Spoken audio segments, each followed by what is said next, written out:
Welcome back to the show, everybody. This is the Upper Tier Podcast.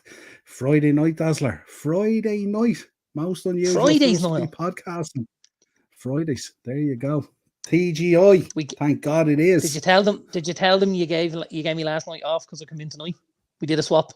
Yeah, I did. I told them you may be making an appearance tonight, all right, and stuff like that. But we have an interesting show for you tonight, folks. This is the first watch-along ever in the history of the channel. So it's a bit of fun, bit of crack. Strap yourselves in, have a laugh, break out the popcorn, whatever you want to do. Have a few beers, order a Chinese, whatever you want. This is D-Day. This is it. The final day of the League of Ireland. The champion will be crowned tonight. This one is for all the marbles, as they say. Darren will be following Shells up at Derry, and I will be following Rovers against Waterford City at Tallaght Stadium, and we will be bringing you all the action live, plus all the other goals from the night as they go in and stuff like that. And we'll be chatting about football in general. So jump into the chat, enjoy it, have a bit of crack. It's all just a bit of fun, but serious business tonight for Duffer and for Shamrock Rovers. Darren, take us through team news for Derry City versus Shells. Yeah, I suppose we'll go to home team first, Niall. We got a boy Brian Maher in goal for Derry. You've got Boyce, Andre Wisdom, who'll be quite well known to Liverpool and Derby County fans. Absolutely.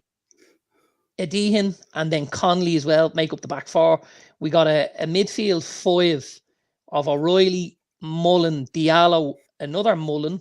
There's a Mac Mullen and then there's a Mullen and then Duffy. And then I think the one kind of change that Derry have made is up front, where they've brought in the boy Colin Whelan to lead the line. Derry obviously are in an FAI Cup final, so there's kind of probably one eye on that as well.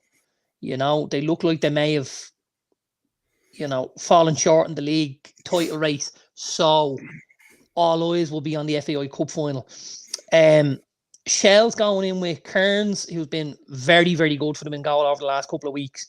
When it got kind of down to the business end of proceedings, we've got Wilson, Ledwich, Gannon. Gannon again, serial trophy winner in his time at Rovers and stuff like that. We've got Barrett. We've got the midfielder Burt, Lunny, and then club captain Mark Coyle coming back in after suspension last week. And then we've got Tulloch and Martin flanking the main man, which is one Sean Boyd. He's the Shelbourne talisman. He's the guy they'll look to for goals tonight. He'll lead the line, which he does quite well. He's a big physical sort of a lad. Does quite well, of playing that lone striker role at times and tries to link up the play and stuff. Keeps the defenders very, very honest and puts a great shift in week to week for them.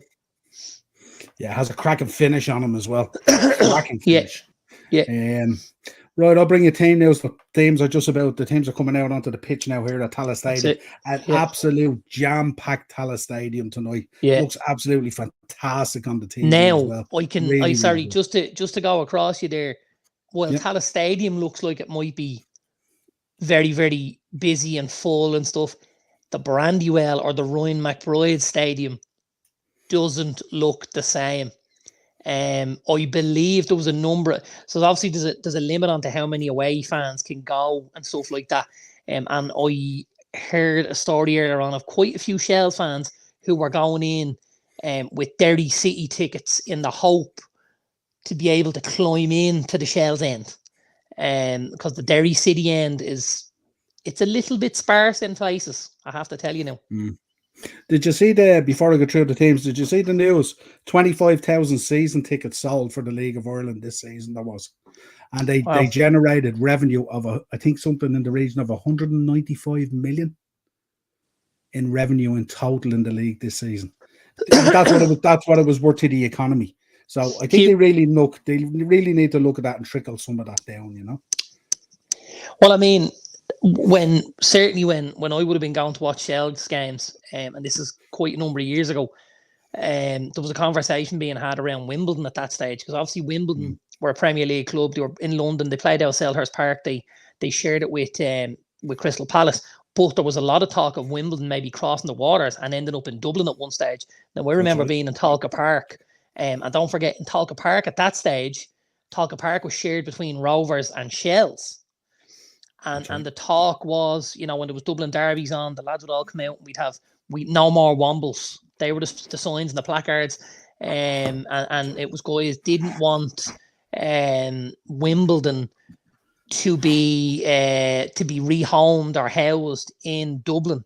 I think the one thing I would say for me personally is it's the one thing we miss in the Premier League is, you know, what you would describe as almost a Dublin franchise or an Irish franchise. I think if somehow we could get a team from the Republic and a team from the North and get them involved in you know, League One, League Two, wherever, and let them build and go through the stages and stuff like that, I think that would be phenomenal for us. And I think, you know, if you see what it does to the revenue, you know, for the league when it's obviously the electricity, if this was a Dublin-based team and they were playing week to week with your Liverpools, your Uniteds, your Chelseas, your Aston Villas, your Arsenals, what would that do to the economy?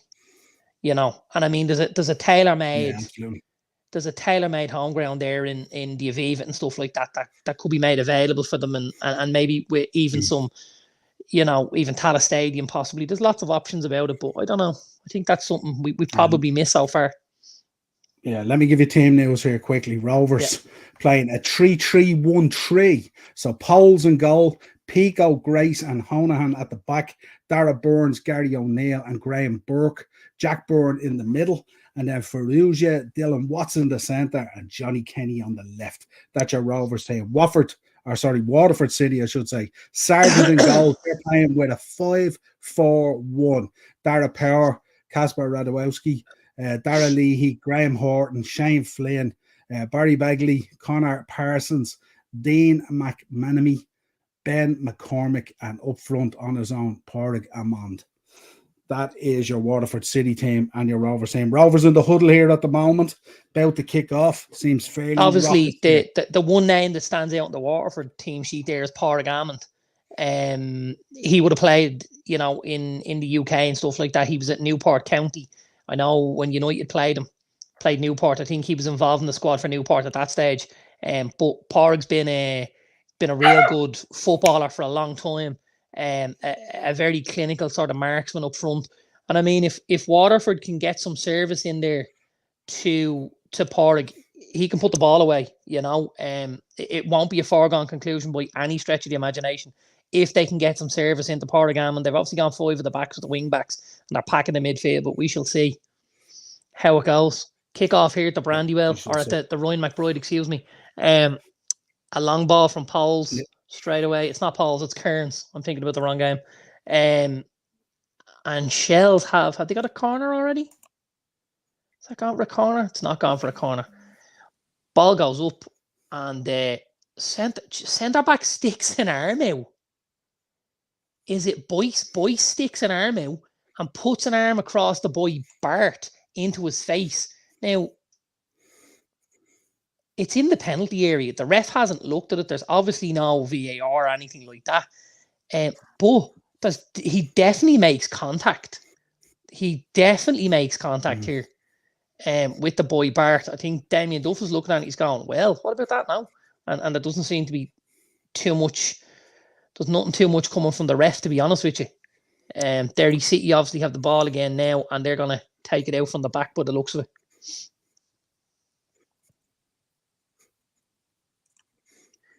Anything happening with you, Niall? Very good. I'm just going to take that banner out for the moment. It's down. No, just ball on the right hand side there. Dara Power was taking the throw in earlier. Shamrock Rovers in control in the midfield at the moment, centre circle. Ball out to the right. They'll be anxious to get a goal early here, won't they, Rovers?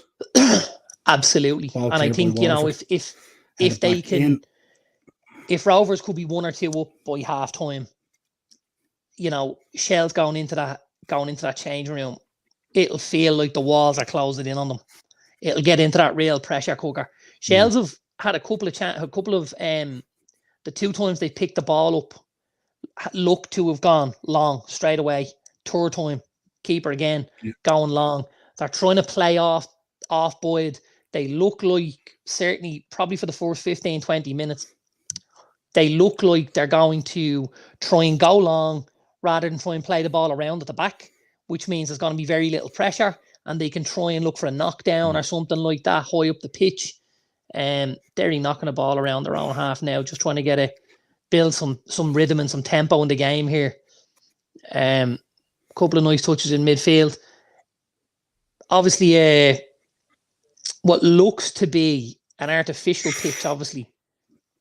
Dangerous here from Shamrock Rovers after fouling Waterford player right outside the box.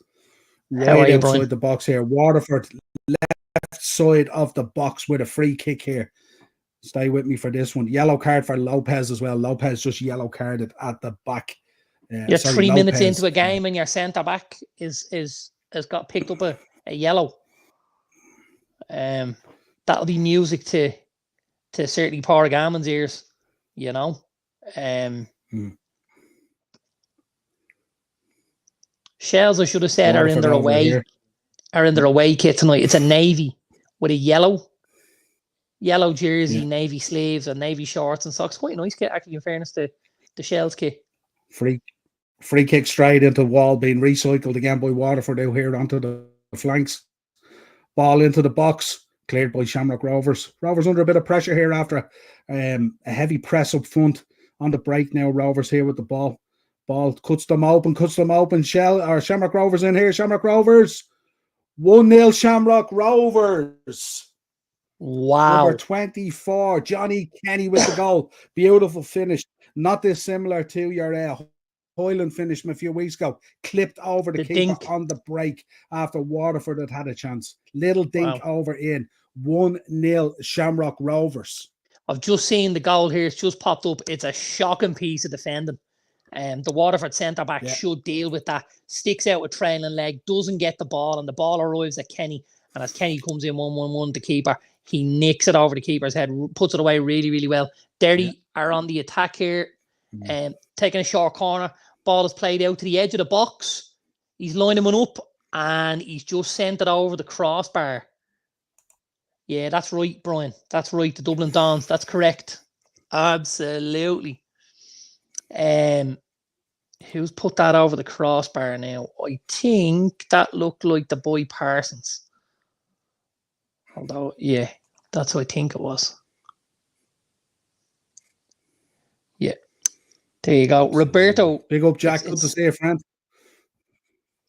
Shells on the attack here on the edge of the box. Some nice little step overs here. Really nice little step overs here. Oh, great block. That's a great block. So Shells had the ball on the edge of the box. There was a couple of nice little step overs from Rian Tulloch, and then the ball is falling then to the boy Liam Burt on the edge of the box, and he's looked to bury it, and there's a trailing leg come across from the Derry City defender and has sent it out for a corner. There's me son, look at that. Terrible defending, Andrew. Terrible defending. Who are we supporting? Darren's supporting Shells, I'm supporting Rovers, and Brian is supporting Waterford. And if ball into the box. Might jump on great ball into the box from Shells here. Derry just managed to clear it. Tulloch on the left side's tidy. Yeah, he looks well. It's a great ball in as well. Yep. Keeper claims it, goes down to his knees. Brian Maher. And if I'm right, I think the boy Brian Maher was at Bows at one stage. He's a very decent keeper, this boy Brian Maher. Yeah. Very Sam decent Sargent keeper. With the ball there. Just kicked it straight out of play. Rovers in control here again. Ball off Waterford. Just recycling at the back. Yeah, Bowes under 21, Andrew was saying. Andrew would frequent the League of Ireland a little bit, so he'll know a couple of these lads possibly better than we will, you know. So he might chime in and out for us. And Derry, the Derry keeper's gone along with that. The boy Mar and Coyle's just fouled the Derry City forward. So Derry are camped on the edge of the box. A great ball in. First time header. He's done. That's really poor. That was a great ball in by the Derry number 7 Mark Duffy, and it picks out the boy Ronan Boyce at the back post. He's got a free header. He's not going to try and hit the target by the looks of it. He's trying to aim it back across the goal in order for someone to get a nick on it, and it's gone It's gone out on the short side here. That was a chance for Derry. Yeah, Rovers here moving the ball around, lovely, really nice intricate passing and stuff like that. Waterford City keeper having to come out and clear it there, a little bit hesitant. Rovers keep on pursuing this ball over the top at the moment. Waterford dealing with it at the moment, unlike the goal they gave away. I think we're still at 1-0 to Shamrock Rovers against Waterford, and everything else is as you are, folks. We'll keep you up to date on it. That's a shocking decision. The ball bounces down on just outside the 18-yard box. And the Shells lad, Bart, goes to hook the ball with his studs. And the Derry City centre-back comes out and tries to head it. Now, for all the money in the world, it's high fee. But he's give it for the Derry City player coming through the Shells player and giving it to Shells. And Shells are now just outside the box. They're lining up a free kick. I think it's probably too far to go and shoot on target. But I imagine, no, he's having a go. He did it. That's a poor strike. To be honest with you, he's lined that up as if he's going to strike it like Cristiano Ronaldo. And he struck it like Georgina Rodriguez. That's the boy Barrett there. Waterford on the edge of the box here. Shot blocked by Shamrock Rovers. Rovers now playing out from the back. Looking very confident, Rovers, at the moment on the ball. But Waterford and Spades coming into the game as well. Yeah, Farouk is a really good player. Wide open here, left side, Shamrock Rovers on the attack now. Edge of the box, ball in, went for a shot instead of a cross over the bar.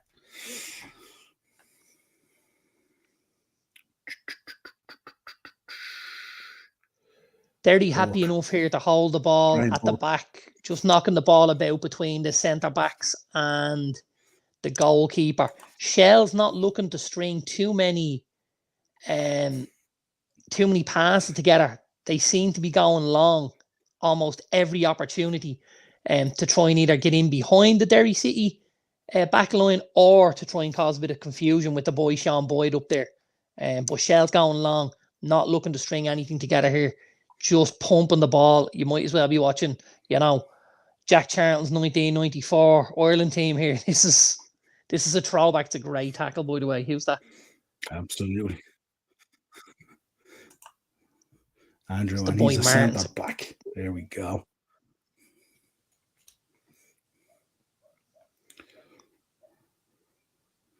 Rovers with a throw in here on the left-hand side, halfway in the Waterford half. At the moment, Shamrock Rovers are champions at the moment, folks.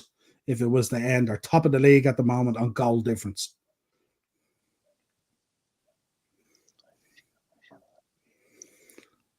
Rovers into the box here, into the box. Ball out, ball in. Oh, hits his mark. Player and goes out. Waterford recycle. Oh, he slipped. Okay.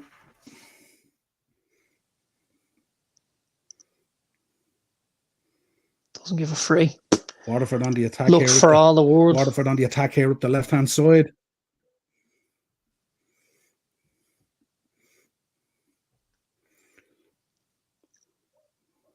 Waterford on the attack here. There's no one in the box. That's the only thing. Even if they put it in, they're hesitant to put the ball in. There's no one in there. You got to gamble on it, lads. Got to gamble on it. Put men in the box. Oh, corner to Waterford. Corner to Waterford. And Shells are still persistent. Shells are still persistent with this long ball. They are literally, every time they get a touch of the ball between the keeper, the back four, or the holding midfielders, they're taking one touch out of their feet and they're launching towards towards the D down the other end. Corner coming in here from Waterford. Keeper with a punch, well done. Edge of the box with a crack over the bar. Unlucky. Good bit of play there from Waterford. Bit of pressure being applied to Rovers. Shells will just want to stay in it till late. They always struggle up here. Don't know, that pressure. They have the two clearest free kicks. My God. So the two things I'm going to take from this already. 12 minutes on the clock. Number one, the pitch is absolutely dreadful. It's an Astro. It's terrible. It's the ball is bouncing really high on it and stuff like that, and it's checking Rovers up on and the attack everything. here into the box, Rovers. Oh, ball across the box and no one there. Beautiful ball. Lovely intricate play on the edge of the box. Ball across the mouth of the goal. No one in there to finish it off. Absolutely beautiful play. I wonder, and I said to you since kickoff, Shell seem to be going along with everything they do. I wonder, has this got something to do with the pitch? This Astro is very, very bobbly, and the ball keeps jumping off the surface, even as lads are dribbling with it. So I wonder, has Duffer said to them, get the ball out of your feet and play long so we can press up and try and work off the knockdown and stuff. Again, the two things I've noticed straight away, 13 minutes on the clock, pitch is awful, and so has the refereeing been. We're not watching the Premier League, but the referees' decisions are just as bad in this league by the looks of it. What have we got? 13 minutes gone here. Still only one goal 13 so and far 20 seconds here. Shamrock Rovers. It's the only goal in the league, I think, is it? It's the only goal in the league. There's no goals elsewhere. Yeah. No.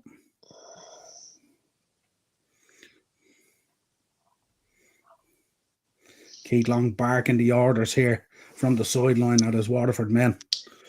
That's going to be a free for Shells right on the edge of the box here. The boy Wilson does really well. Checks inside. Looks like he's going to try and get a shot off. And just before he gets the shot off, he's fouled. And he's fouled by... It looks like Duffy who's fouled him. And now Shells are camped on the edge of the Derry box. Two Shells lads over the ball. The keeper's lining up the wall. Lunny is one of the Shells lads, and Bort is the other. He's gone short. Oh my God, that's horrific. They're in a really good position there to do something. And they played a quick short free kick. And between the ball getting from where they took the free kick and the edge of the box, the ball is bobbled twice or three times. So when it came to the guy who was going to be the shooter, it's bobbled up onto his shin, and it's deflected back out. That's shocking. This pitch is really poor. Corner kick in from Rovers, saved by Sargent. Big hands, releases the ball quickly. Looks like Waterford down the end with another corner now. Really, really impressive recycling of the ball there. It was practically a one-on-one. Need to be really careful of this Waterford side. You could get a little bit complacent or a little bit comfortable. I'm sure Rovers will be anxious to get another one in. Corner kick here to Waterford, coming in again. Dealt with it very well last time. Let's see what they do this time. Shells went long there and flick there, you're in trouble. Oh, Shells went long there, picked up the scraps off the boy Boyd.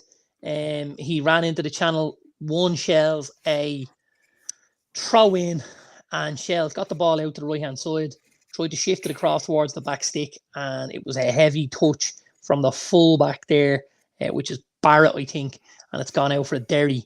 It's a Derry goal kick. Derry have two men inside the box and the goalkeeper. The orders again.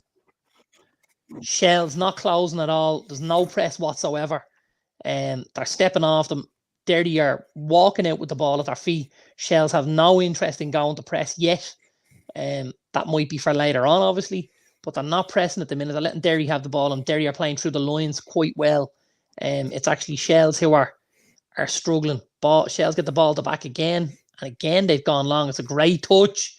Hit it. Oh, it should have been 1-0. It should have been 1-0. It's a great move. It's a really good move. Rovers in the game. The boy Mark Coyle picks up the ball in midfield. He plays it to Boyd. Boyd comes short, and as he comes short, he flicks the ball in behind him to the on-running Liam Burt. Burt picks up the ball on his right foot. He's one-on-one with the goalkeeper, and he's dragged his shot wide. He should bare minimum there, Burt. hit the target. That's a poor miss. That's a really poor miss. Yeah. 17 minutes gone here. That could have been 1-0 to Shells, and that would have settled the nerves down massively. Yeah, Andrew, I'm really looking forward to it. Sure, Bright Wanderers is our team. It's our local team here, and also it'll be fantastic. Absolutely. Brian is on about that match. He went to early 80s. Awesome. That's a miss. Has to do better. So we're up to date on that. I can tell you it's still only the one goal so far this evening. 16 or 17 minutes gone. Waterford on the attack here on the right-hand side. Rovers were in earlier, nearly with a carbon copy of the first one. Waterford all over the camp at the back. Keith Long absolutely barking the orders out, getting into each other's way and everything else and all. Rovers, you would feel there could be another goal coming for them, but need to be careful. Waterford can be dangerous on the break when they recycle the ball. I have to say, I think that Tallaght Stadium looks fantastic on TV. Always looks really, really well. Playing surface is an absolute carpet. They do a fantastic job there. Yeah. Is that still in? It looks like it's still in. Derry down the right-hand side. Left halfway. Get a throw in. Get the ball back to the fullback and try to sling it into the box with the fullbacks. Thrown it a little bit too far and it's gone all the way out for a Shelbourne goal kick. I wonder, will they persist with going long? They have. The boy Kearns has gone long again. Oh, look at this. Look at this. Oh, sorry, what a save.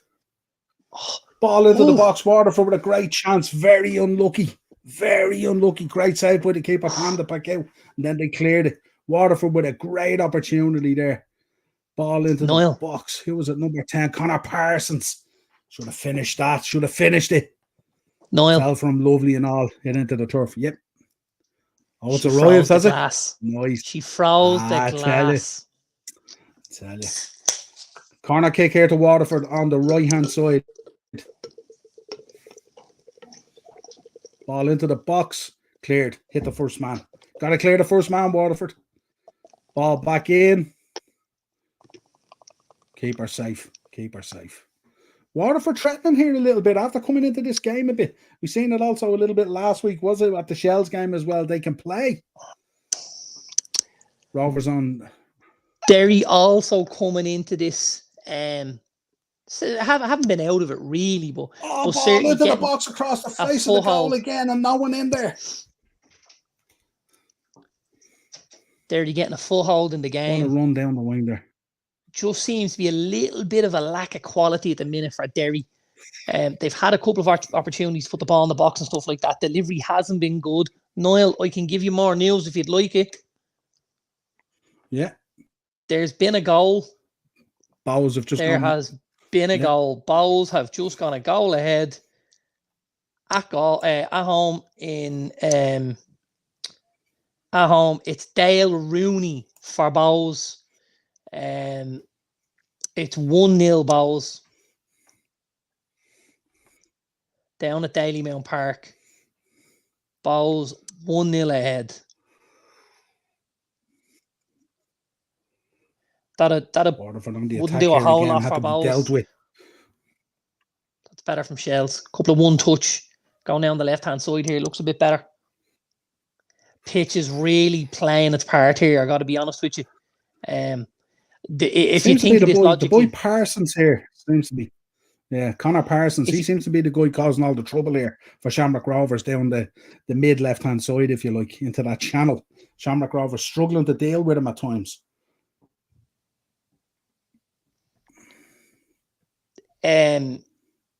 Just gonna touch on there. Obviously, Rovers playing in Tallaght Stadium on a grass pitch, and Shells here in the Roy McBride Brandywell playing on this plastic pitch.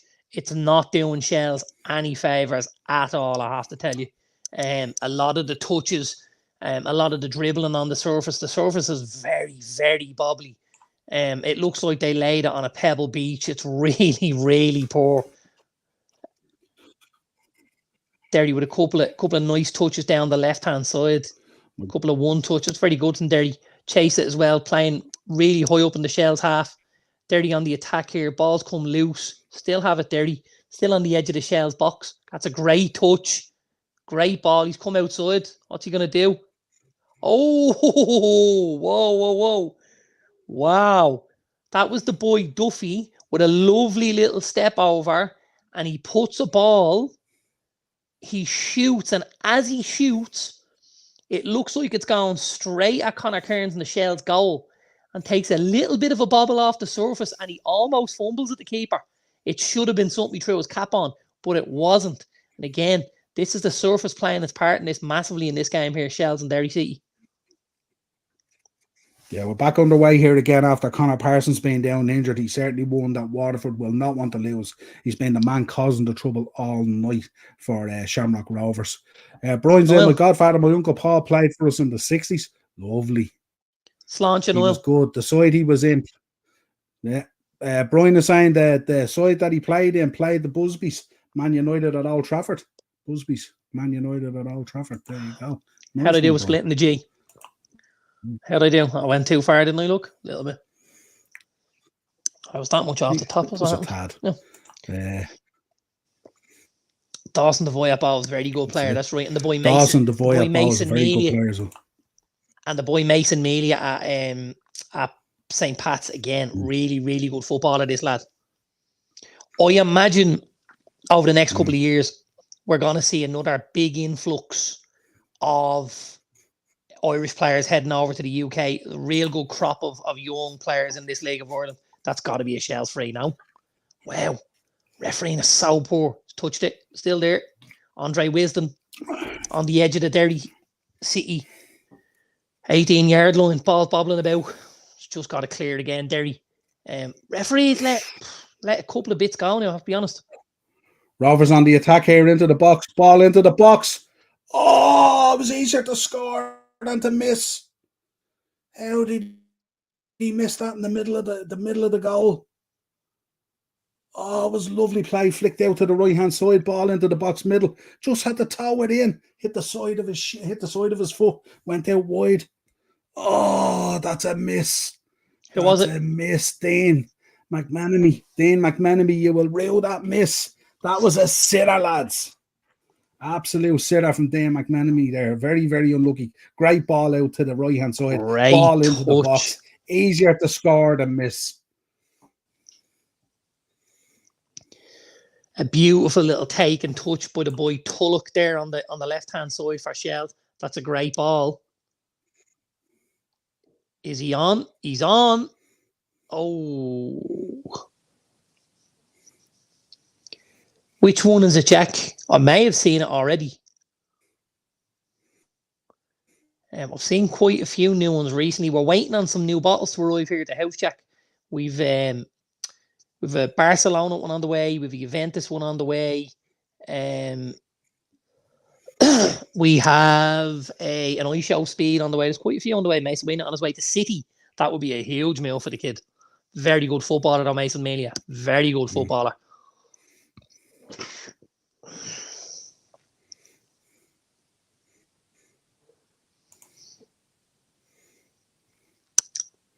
Waterford on the attack here. Edge of the box. Shot. Oh! Just wide. Just wide. Cracking shot there. Cracking shot from Menley. Yeah, there's one of the lads in Andrew's year plays for Pats. He's an Irish international. And he's obviously over there. He's a similar age to the boy Mason Mealy. Mealy's obviously playing in the first team. And Andrew's pal plays at the under-19s, I think the League of Ireland side. But very highly thought of around the league and obviously further abroad now. Gotta say, for a game that's got a league title in it, there's a massive lack of intensity here. Like, huge. The Derry City lads, Shells are standing off them. Shells are letting them take 2, 3, 4 touches, as many as they want, in their own half. There's no bite, there's no press. And then as soon as Shells get the ball, they go lump to the boy Boyd and they're trying to play off him there. It's very strange. Stephen Bradley having a word with the troops here, trying to rally them up. They've gone a little bit of sleep in the last number of minutes, coughing up chances to Waterford. Waterford going along with the ball. Shamrock Rovers, no problem dealing with that. Recycle again. Waterford, edge of the box on the right-hand side, pick up the ball. Ben McCormick.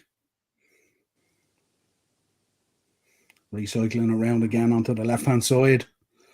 Back central again. A bit loose in their passing. Could be a bit tidier in their passing. Waterford. Berry freeze is the new flavour, Darren. You seen it? Berry freeze. No, I haven't seen berry freeze, Jack. I've obviously seen cherry freeze, but I haven't seen berry freeze. And I was in Sports Direct yesterday as well.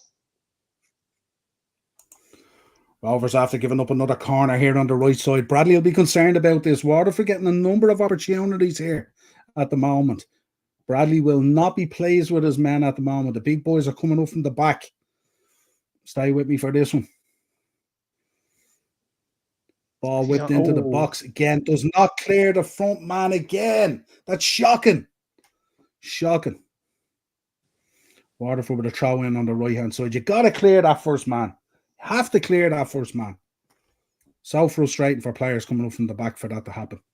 They've big boys as well, Waterford at the back.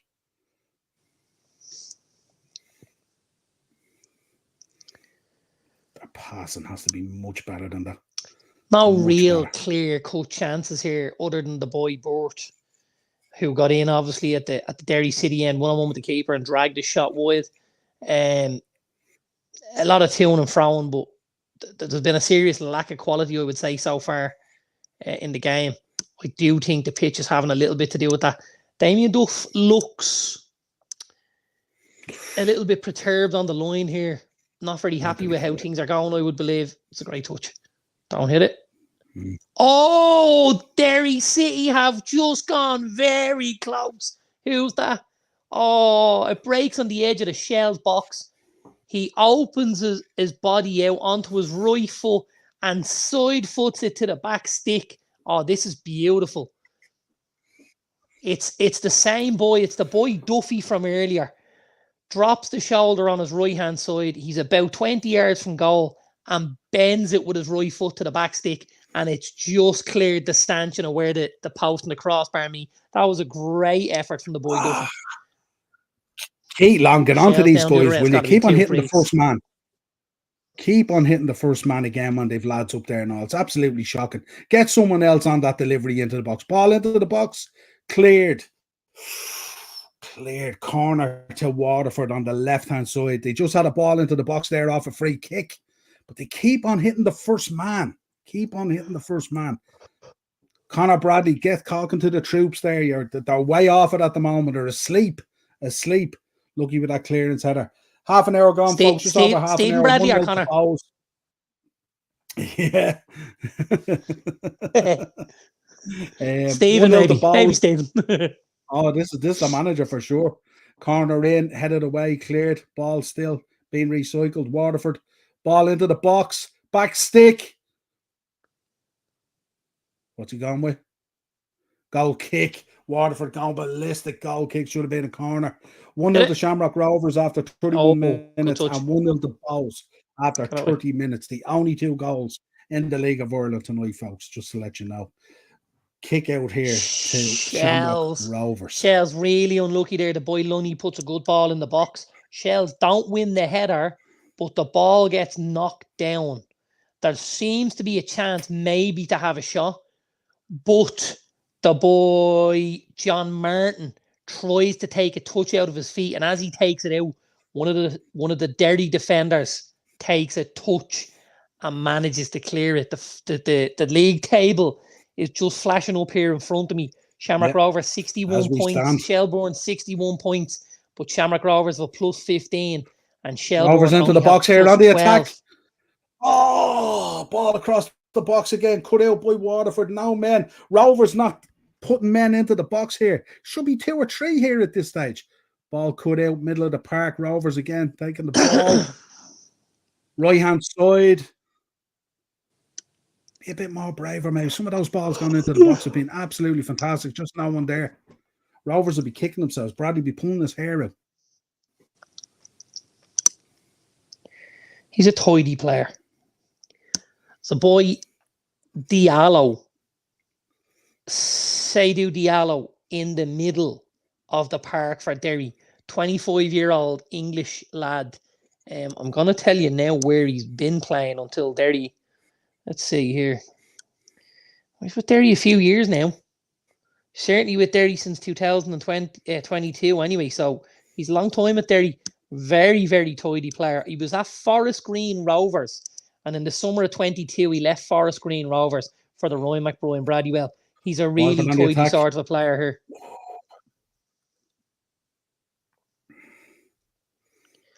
Shells give away a free ball over in the top right again for Rovers. Rovers in on goal here. Rovers in on goal. Oh, saved. Last gasp. The boy Gannon is giving away a free here in the right back slot. Derry City over the ball. A good ball in here could cause a little bit of trouble for Shells. It's not a bad ball either, you know. Oh, free header at the back stick. Oh, he doesn't make contact. And the referee has given a free out for Shells. A decent ball in fairness, from the back stick. That was Graham Burke. Ooh, Graham Burke who was in on goal there. Real decent ball into the back stick there. From Ronan Boyce, the Derry fullback. Shells managed to get out unscathed in the end. They got a free out. The ref blew for a push the back stick. Shells knocking the ball about a bit more now. Well, in saying that, he's knocked it about 3 times and then he's gone long. So again, it's back to going long and it's back to playing very, very direct football from Shells here. Derry, the team that look like they're playing the football here. Again, the boy Diallo in the middle, really tidy, this kid, by the way. That's a great piece of scouting from Derry. With the boy, he's finished with Forest Green Rovers and he's playing in the heart of the Derry midfield. He's a really tidy player. Diallo, I've got to say. Big fan now. Still two goals so far tonight, folks. 35 minutes gone. 1-0 to Bows against Galway and 1-0 to Rovers against Waterford. Just in the 35th minute here now. Needs to settle down a bit. It's been very It's been end-to-end and very haphazard here. No real build-up style of play and stuff like that. Rovers at times spreading the ball out to the wings, doing really, really well. Waterford at times trying to crash the box and stuff like that, but need to beat that first man with set pieces going into the box. If they could do that, there might be something in this for them.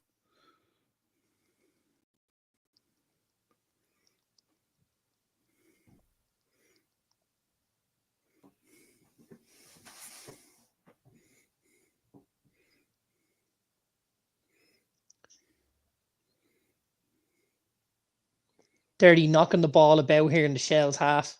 Just getting a couple of touches of the ball. Shells don't look very... Oh, that was close. Shells don't look like they're too worried about the press here.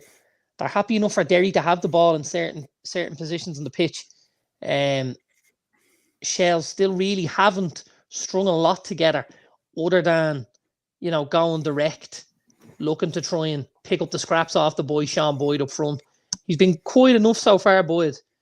Most of what's come through Shells has been Tulloch or the boy Burt, who had the big chance of the game but didn't take it, unfortunately, if you're a Shells fan.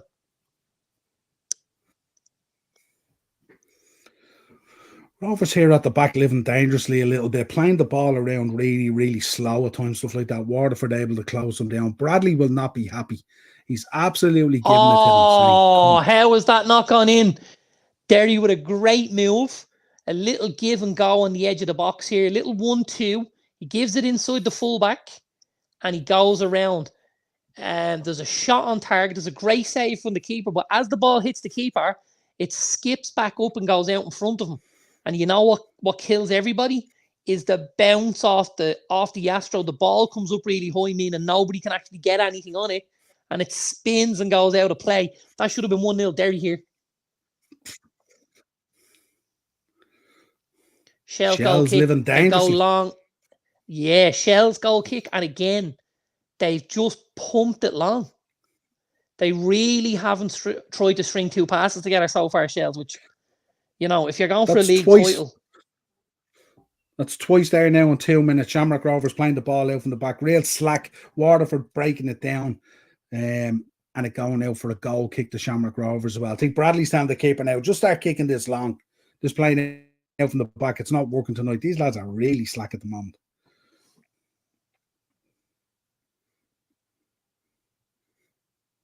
Waterford making a good fist of this, I have to say. Rovers, obviously with that earlier goal and stuff like that, they had more opportunities. Waterford, just on their set pieces, not clearing the first man and stuff like that, or there will be something in it for them. Connor Parsons doing a real good job tonight for Waterford as well. Main threat and stuff like that. Graham Burke earlier, one-on-one with the keeper, had a chance to make it 2-0. Really unlucky last minute. Still 2 goals, folks. Bohemians 1-0 up against Galway and Shamrock Rovers 1-0 up against Waterford. Still no change. 38 minutes gone. 38 minutes on the clock here at the Brandywell. Shell's putting a couple of passes together. Seem to have decided to hit a couple together rather than going long. And it seems to be suiting them, to be honest with you. They haven't done a whole lot much better from Shells. Touch. Yeah, 1-2 inside. Very good. Much better from Shells here. Shells, all of a sudden, it's like, maybe there's been a call from the sideline. Maybe this was part of the deal. Maybe we go long for a certain period. But Shells, with the ball down now and playing 1-2 touch football in and around the box, another goal. St. Patrick's Athletic have gone a goal up here. St. Pat's have gone a goal up away at Sligo Rovers. Big goal in the league. Big goal in the league. That'll push Pats right up there.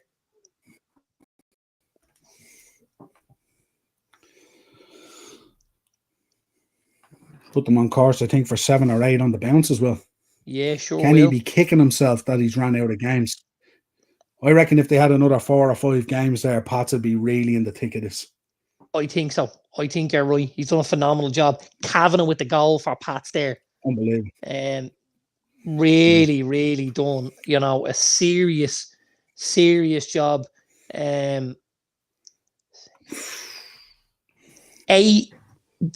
wins on the bounce. 2, 4, 6, 8 wins on the bounce. Yeah. And then they've tonight phenomenal 8 form on the bounce. And if they win tonight, they finish the season with 9 straight league victories, which is just after such a poor start. Go back to the start of the season. People wanted Kenny gone. Galway made it 1-1 there at Dalymount. Galway have just made it 1-1 at Dalymount. Galway nicking an equaliser just before half time. Apply a bit of pressure to Bowles. Bowles not a lot to play for at the minute. Obviously, can't really win anything. Aren't in danger of going down. So purgatory at the minute for Bowles. Again, Bowles will want to do better, I think, next season. Would have been huge hopes of Bowles coming into the season, and things didn't materialise from that on, I have to say. Yeah. Waterford here with the ball on the left-hand side. Ball into the box. Ball! Waterford with a header right under the crossbar. That man Parsons again, unlucky, puts it over the bar. Phenomenal ball into the box. Picked him out lovely. So unlucky, Parsons. He has been the guy for Waterford tonight. So unlucky. Great ball into the box. 6 yard over the bar. Looks a real nice bar, Parsons. Do you remember a number of years ago? Now, this is when Manchester United were a decent football team and we were winning league titles. But do you remember at one stage we won a league title with a draw at Ewood Park? It was a 0-0 draw. And at the end of the game, the United lads were just knocking the ball about between themselves, and the Blackburn players weren't even pressing. Phil Jones had just signed for United from Blackburn. He was playing against us and he didn't touch the ball for, I think, 20 minutes or something. But this is what's happened now. This is what's happening here. Like, it's a serious anticlimax, I've got to say. My jaw's on the floor watching this. To think the Shells are 1 game away from winning a league title, and this is the performance they put in the first half. They've been very, very poor. Created little or nothing. The boy Burt should have scored, absolutely. But if that's all you've created in the whole game, that ball's not gone. No, that's brilliant by the boy Tulloch. Just didn't have anyone with him. Had to try. He's looked like Shell's best player, to be honest with you. I think it's Ryan Tulloch, has done quite well, has tried to keep the ball and run with it and stuff like that, but hasn't really had the backup that he would need, I don't think, at this stage. Johnny Kenny after winning a free kick here for Shamrock Rovers halfway in the Waterford half. Sam Sargent trying to rally the troops, get them organised. Jack Bourne standing over this. This will be a ball into the box. This will test Waterford. 43 minutes gone.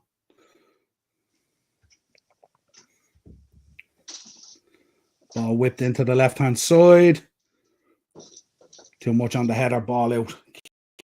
Kick out. Goal kick Waterford.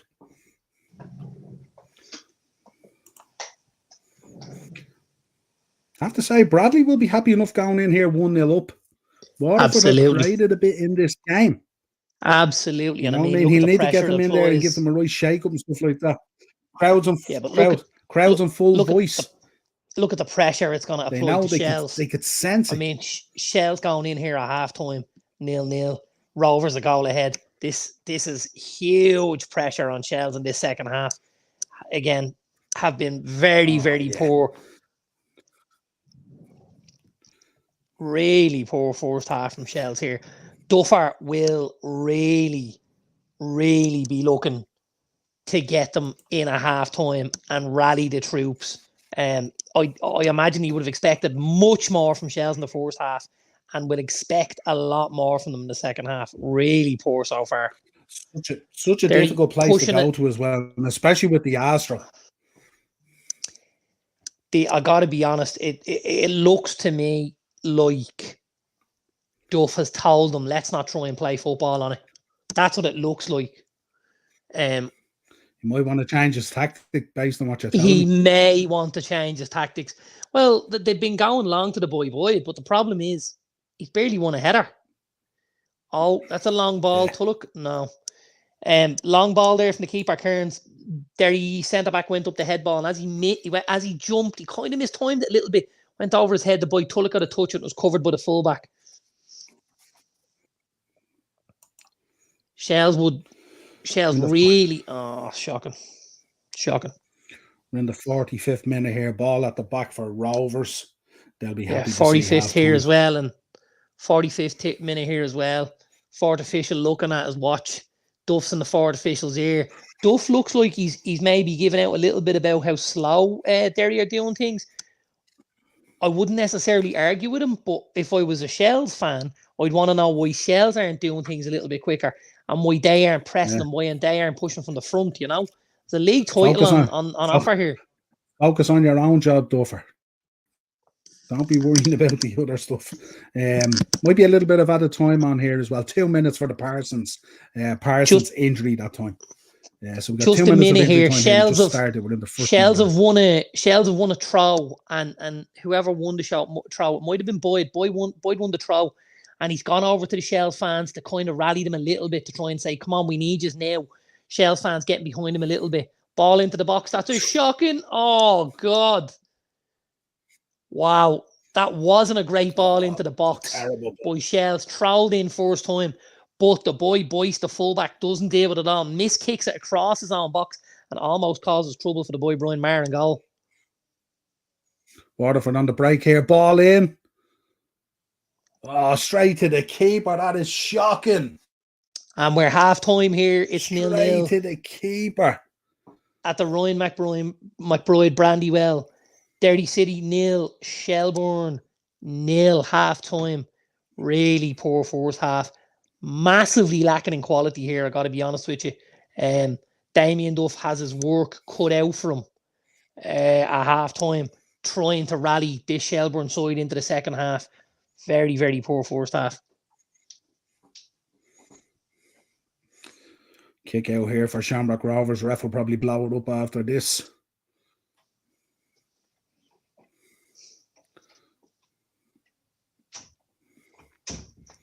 Waterford with a long ball, tidied up by Rovers. Back to the keeper. Should be getting blown up now. Just coming up to the 47th. We're in the 47th minute now. Just coming up 48 minutes. There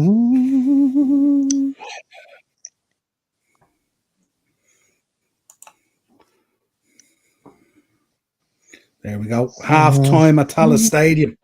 1-0 to Shamrock Rovers. As we stand, Shamrock Rovers will be crowned League of Ireland champions. Shells with a lot to do. Duffer would need to go in and earn his crust at half time. Bradley Really will not be happy at all. Yeah, Keith Long will be very happy with his boys. Shells need to do so much better in this second half. It was a very poor first half for them. I got to be honest with you. Looking at this game, if you told me that this had been a relegation battle, I would have believed you. It's been so poor, so devoid of quality. Really, really did expect more, I have to be honest with you. Yeah, absolutely. Absolutely. Yeah, same here. It's just Shamrock Rovers with the goal early on. Could have got a few more balls across the box. No one in there. Very, very unlucky. Then a couple of ones they should have put away as well. They should be 3. But Waterford have had their chances.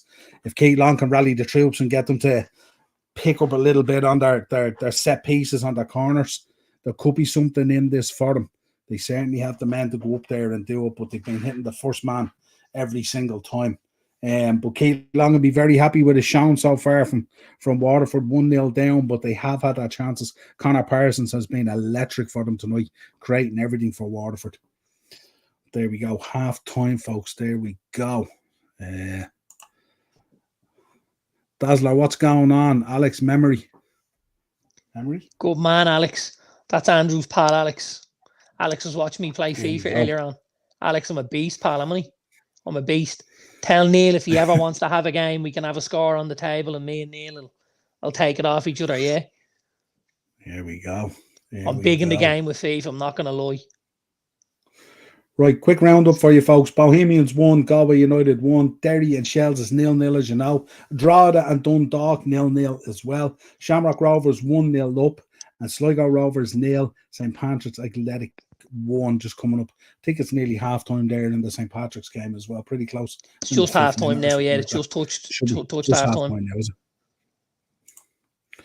Craig, what's the story? 45 minutes away from completing the bottle job. It's poor, Craig. It's very poor. Tell you, Craig, this will be the ultimate one. I think I said in the build up to this. I spoke about it last night in the preview. Shelbourne should have won, received the trophy, done the parade, and lobbed it away in the trophy cabinet already weeks ago. Really, this will be a tough one to recover from, to be honest. Andrew's in. I'll still bat you on FIFA. There you go. Yeah, but don't forget, you don't go outside. You don't go outside your house for about 8 days of the week, kid. Yeah, your man's a FIFA fiend. There's lads sending messages on FIFA, and I'll tell him, kid, you want to go out and see daylight out there, will you? You know what he does? I know this to be true because Alex, his pal, pays him to play his foot champs games. There we go. These are all getting out within the chat. Tornacona's in. Do, Johnny Kenny. There we go. Tell you. He's been good. And he could have been better. Well. But he's been playing really well as well. They've had the more. Rovers have to have had the better chances. There's no doubt about it. But Bradley will be disappointed. This is still 1-0. But I think Keith Long as well will be very enthused by what Waterford have done there in that first half. They have created the odd opportunity and being lucky, I have to say. But we're in for an electric second half coming up. I tell you, this is on the line. This for all the marbles, Duffer. You got to do what you got to do. You got to get in there. You got to let him have it. And Bradley will be the same as well. He won't be sleeping on the troops either. He'll be letting them know what's on stake here. This is where both dressing rooms find out where they are at the moment. News will have filtered through. There's no doubt about it. He says, no, he does it for free. That's on his own behalf. There you go, Alex, letting you know. There you go. Not the story I heard, Alex. Not the story I heard. There you go. Is Andrew being bragging but not backing it up? Is that what it is? Maybe. Maybe. Dad, why would I be going out into the sunlight when I'm getting paid to do this? Maybe. There might have been a bit of that, you know. Turner's in, big up. How far you think the Hoops go in the Conference League? We really believe they can make it to the knockouts. Yeah, Absolutely. I think they'll make it to the knockouts. I tell you one thing, I'm really 100%. looking forward to seeing Chelsea versus Rovers. Chelsea versus Rovers is going to be excellent at the Bridge. Isn't really looking forward to that. Well, it shouldn't be. It's actually nice. Actually, it's actually nice with the league coming to an end that there's still European football in there for them and stuff like that, and also the season continues somewhat, you know. So it's pretty cool. Pretty cool. Alex is saying he hasn't got a cent off him. Not a cent. It's gone very quiet, Mr. McCummsky. Andrew, where have you gone? You gone hiding? Has he gone off at half time? He's gone off at half time, I'd say, to recoup the supplies, I'd say. Replenish He's got the supplies. He's got the hide and seek world championship stitched up as well, hasn't he? Oh, he's back. He's back. Are you back to answer though, or are you changing the narrative? I'm playing. No, look, he's playing champs. He's playing foot champs. He's a fiend. There you go. He is an absolute fiend. Absolutely. Right, before we get back into the League of Ireland, give me your thoughts. Erik ten Hag gone. Ruud van Nistelrooy keeping the seat warm. And Ruben Amorim, a man that we had a conversation about for nearly half an hour in a car one day, who I told you was my pick to replace one Jurgen Klopp, if you remember. I do. Give me your thoughts. And I'll say the exact same thing now as I did then, because I'm not the guy who's going to change his mind. I still think it's a huge step. This was something I don't believe there's a given in management. I think we've kind of seen that with obviously Erik ten Hag at United. You know, he was best placed to go and do a job for United with how things had gone at Ajax and stuff like that. And it hasn't worked out that way at all. I don't think there's a guarantee with Ruben Amorim at all. I suppose the one thing I am happy with, and it does show a little bit of hunger and a little bit of desire on United's part, is they've gone and they've gotten a guy who, first of all, is in a job. They haven't looked at what's on the scrap heap and said, we'll have that or we'll have that. So that's a huge plus for me. They obviously identified somebody who they wanted, and they said, okay, we're going to go and we're going to pay whatever we need to pay. You know, I think it's going to be 11 million all in with himself and the 3 coaching staff. And Van Nistelrooy is going to stay as part of the group and the assistant manager's role maybe. But huge plus is that, you know, we've got a guy who at the minute is looking pretty likely to win another Portuguese league title, and who is involved in Champions League football. He's leaving that to come to Manchester United. These are all massive pluses for me. And I think maybe this is something that's been in the pipeline a little bit longer than maybe we would have foreseen. I know there's been discussions about the transfer business from the summer and stuff like that. Obviously, you know, Manuel Ugarte was played a huge part under Amorim at Sporting. He was described as a Jason Wilcox signing in the summer. It wasn't necessarily someone that Erik ten Hag was high on. He wanted to bring in Sofiane Amrabat again for probably a quarter of the money. But Wilcox decided he wanted to go all the way and get Ugarte, which probably leads us to think that this was something that's around a little bit longer than, you know, the last couple of weeks and stuff like that. So a little bit of forward planning there in the transfer market. Obviously, bringing in Euro and De Ligt will be massive. The two things, obviously, with Amorim playing a 4-3-4, he likes mobile centre-backs. Now, I would describe Martinez as quite mobile. I would describe Euro as quite mobile. And then De Ligt is probably going to be our centre-back and is going to, you know, he's going to be that kind of destroyer, while the other two lads will sit and try and take the ball out at their feet and spray balls left and right and stuff like that. So big changes on the forefront for United. You know, there's a rebuild going to go on and stuff, but I'm pleasantly pleased with what's gone on and how it's gone on this week. I think to to have Ten Hag out the door at 12 o'clock on Monday and to all but have the job done, his name and his successor as 6 o'clock on Monday evening, it's very un-United like. Yeah, absolutely. Absolutely. I think for me, I described it the other day as United becoming serious again. Brian, he meant a 3-4-3. He didn't mean a 4-3-4. He meant the 3. Why did anyone think of that before? A 4-3-4. He meant the 3-4-3. Don't worry about that. In terms of the 3-4-3, is he going to be able to play that the minute he comes in? Do you think the personnel is there to stack up to that, or what are you thinking? Yeah, I think it'll depend on injuries and stuff like that, but there's a possibility, I suppose. Yoro is apparently back training, and they hope to have him back for the game against Ipswich. So you're possibly looking at Martinez, De Ligt, and Yoro as your back three. Obviously, Shaw, when fit, can play as either the left wing back or can play as a left-sided centre back. Mazraoui on one side and Dalot on the other, possibly. Or he may go more offensive in those positions at time. What I think might happen is the four across the middle. I think when we come to games against bigger teams, you'll see the likes of Ugarte and Mainu, and outside them you'll see the likes of Dalot and Mazraoui. Whereas I feel like when we play against some of the weaker teams, you may end up seeing the right-sided midfielder and the left-sided midfielder as Garnacho and Ahmad. And then you'll have, obviously, Fernandez and Rashford ahead of them with Hoyland at the top on his own. So I think there's an opportunity for people to interchange and for us to make more offensive and defensive teams out of what we have at the minute with using the formation. Yeah. Big up, Warren.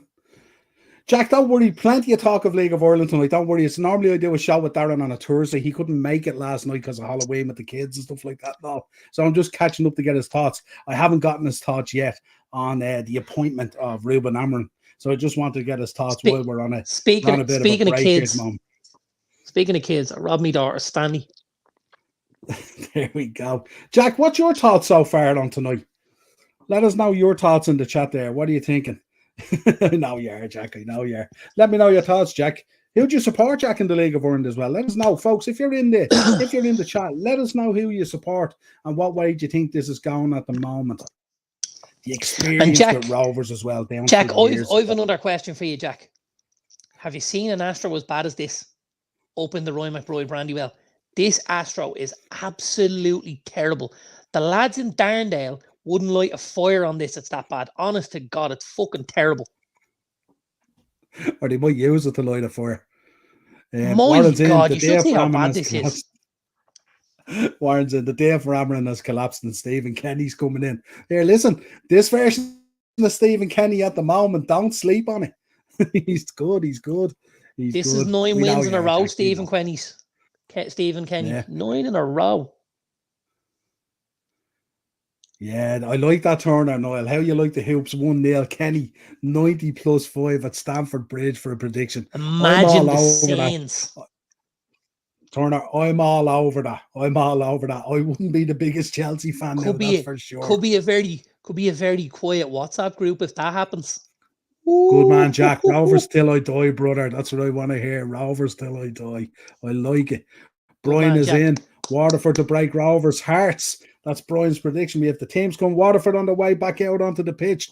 This is going to be a belter of a 45 minutes. Duffer, this is where you potentially have to earn your money now. This is where you have to earn your money. Parsons back out onto the pitch from Waterford doing a quick warm-up. Stuff like that. These Waterford boys look like they Shells really, better have had a good game talk.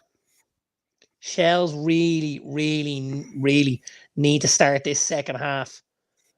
Quick, get out of the traps really quick, start applying a little more pressure and pushing from the front. Very passive in that first half. Didn't look like a team that were there to win a league title. Looked nervous, looked edgy, and looked anything but league champions that first half. Warren's up the Shells. Up the Shells he is. There you go. Up the Shells. We shall see. We're about to get underway here, folks. About to get underway in the final 45 minutes of the season. Only separated by goal difference. as it stands, Shamrock Rovers will be crowned champions if nothing changes. Damien Duff, you got to earn your crust right now. Bradley has had his team talk. Keith Long looking pretty serious on the sideline there. He'll have been quite happy with what he's saying first half. But they're ready to go. Ref is out on the pitch, bringing the ball to the centre circle. Tallaght Stadium packed. Am I right in saying, is Duffer's assistant here Joey O'Brien? Ex-Bolton Wanderers Joey O'Brien? Ex-Irish International Joey O'Brien? See what it looks like. I'm not too sure. The Anyone know boys that? in the chat might be able to tell you. The Andrew boy might Raz know, in the chat. Andrew, he might if he's not playing for champs. Shells get the ball from kickoff, and again, he says he is. Long. It is right. He says he is. Yep. Yeah. There you go. Very good. There you go. Kick off here as well at Tallaght Stadium now. Rovers attacking down the right hand side. Shells really need to get the ball to the boy. Ball into the box. Way too far. So bad. Just a bit too much on it. Every time Shells have got the ball to the boy Tulloch, he's looking like they he want could to put produce this something. to bed early. But he hasn't had enough of the ball. Really poor. That's touch again. Touch. Says they came Very in. good. Says they came in together, him and Duffer. Very good. Very good. There you go. Come on, Andrew. Kick out here to Waterford. Going long. Ball out of play. What do you say? Going loco down in Acapulco? Going long. Oh, sorry. I was looking for a bit of excitement. Got my own show starting at 9, so I'm off. Have a great show at 9. That's a nice one. And Andrew, big up, Brian. Thanks for joining us. Appreciate you, pal. Have a great show. Appreciate that. If you are doing a show, Brian, if you have a link, feel free, drop the link into the chat there if you want 100%. as well, Brian, on the way out. Not a problem at all. Warren is in. There is Dublin. There is the Halfpenny Bridge. And then there is the Shells. Not sure if that'll be the chat if things remain the same. Oh, hang on. Shells in on goal here. Shells hit it.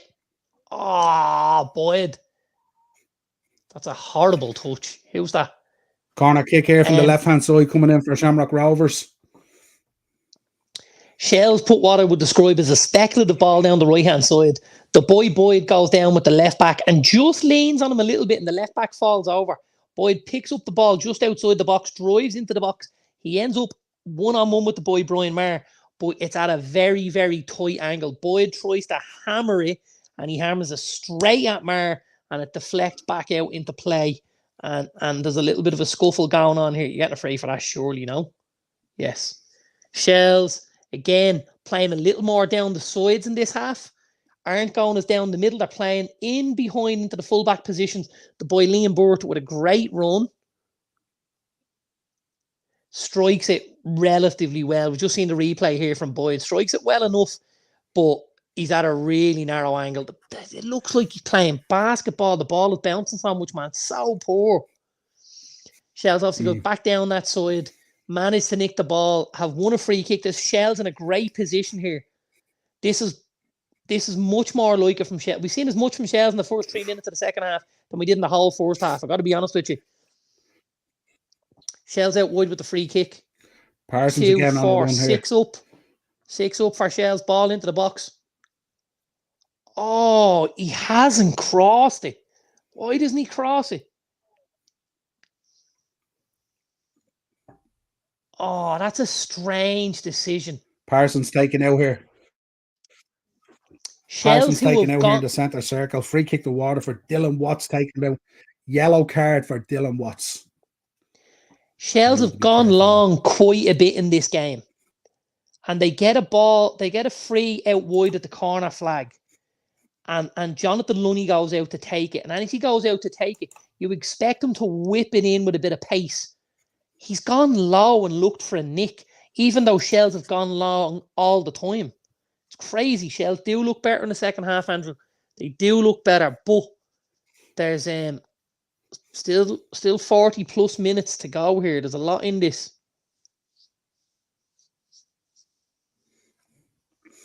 Well, indeed, boy. If I get a chance, I'll pop in after this, pop. Absolutely. It's a great ball. Absolutely. on the Feel free, attack here, Brian. trying to Anytime create you're on the something on the show, edge. promote it. Drop the links. Waterford outside the box. Free kick to Shamrock Rovers. Touch, come on the inside. That's a great ball. He's offside. Sorry, ref. There you go. Derry trying to play down the sides themselves. Quick one-touch action down the right-hand side. Ball goes in behind. But it's offside here. McMullen is just caught outside. Quite a diminutive figure, this boy, McMullen. He's not going to be reaching too many top shelves, I can tell you. That's a good ball out wide. Shells definitely putting a much bigger emphasis on playing down the sides and on trying to create space in those areas rather than going long down the middle like they did in the first half. The boy Boyd seems to have pulled on to a Dean, and he's really trying to bully this lad. Really dunking the Dean, and he's really Boyd is really trying to bully him and kind of get in his face and shove him about and really hustle him up a bit. Ball breaks free into a decent position. Shells have 3-on-3 at the back. The Shells front three of Tulloch, Boyd and Martin are closing in on goal, and the ball comes in from Sean Gannon and he puts it straight over the crossbar. It was a really good opportunity to go 3v3 at the back there and put a ball into a good area of the box, and it's an awful cross. Yeah, with the cross here from the left-hand side into the box. Sargent with the 2 fists clearing it. Parsons trying to clear it on further. Gets absolutely poleaxed on the edge of the box. He's down injured at the moment, Parsons. He seems to be the guy that he seems to be picking up the ball a lot. Down again, injured. We have a bit of a pause here in the game at the moment. 52 minutes here at Tallaght Stadium. The boy Boyd comes short. The ball played through the middle. He's played a little touch around the corner, and it's come into the boy Bart, and as it's come in, he's just miscontrolled it. But if he could get it out of his feet, he possibly could have got you something off on target.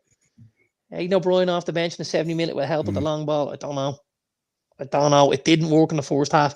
I'd be amazed if they kept at it. They've tried to play the ball down the flanks a little bit more. And it looks like it's working a little bit better. Derry really silly, giving away a free kick here. About 35 yards from goal. Too far out to shoot.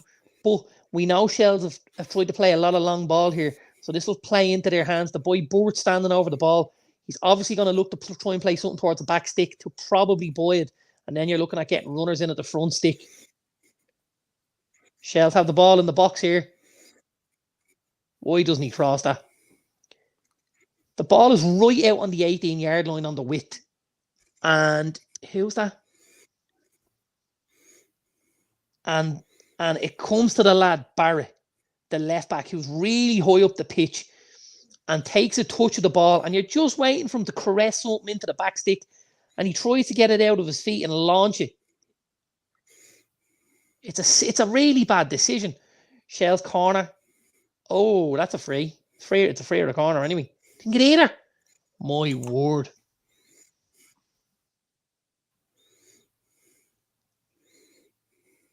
They have, but there's been a serious lack of quality from Shells with balls into the box. A serious lack of quality. Edge of the box. Oh, edge of the box, Shamrock Rovers.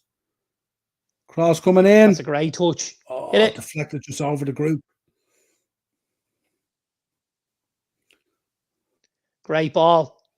Oh, unlucky. Touch, hit it. Oh, no. Ball gets knocked back to the Derry keeper. Left-hand side, ball into the box. He tries to go first time. Oh, off the crossbar. Oh, 2-0 Shamrock Rovers. Oh, no. Is it? Yeah, 2-0 Shamrock Rovers. Got all excited here, Niall. The back stick come off the crossbar, comes back out, recycled in. 2-0 Shamrock Rovers. I'll get you the goal scorer now in a second. The crowd have gone crazy. Shell still toiling here. Really toiling. Diallo picking up the ball in midfield for Derry. Touch. We're just on the edge of the Shells box. Shells break it up and look to go break The boy Burt goes down. He's not fouled. It looked like a foul to me. Ball goes out to the left-hand side. It was Andre Wisdom creeping up, looking to get something in the box. Sean Boyd tries to pick up the scraps, and it's just taken out of play by Derry, and he's given the throw the other way. Oh, God. Wow. It's all going off here. Shamrock Rovers, ball in the box. Farrugia at the back post, buries it off the crossbar, comes back out, and it's a great hit, by the way, isn't it? Yeah. It's a great hit. He's very unlucky with the... He's very, very unlucky with the strike. Derry in a good position here. Yeah. Derry, ball in the box. Derry! Derry hit the crossbar! Much more to do now. That will have calmed. Derry have just hit the crossbar. Derry put a ball in from the right-hand side. It goes to the back stick. And... Oh, who gets up at the back stick there? Oh, God. There's a header at the back stick from the boy Mullen. Midfielder at the back post. He pulls in between the two centre-backs, or between Ledwich and Wilson.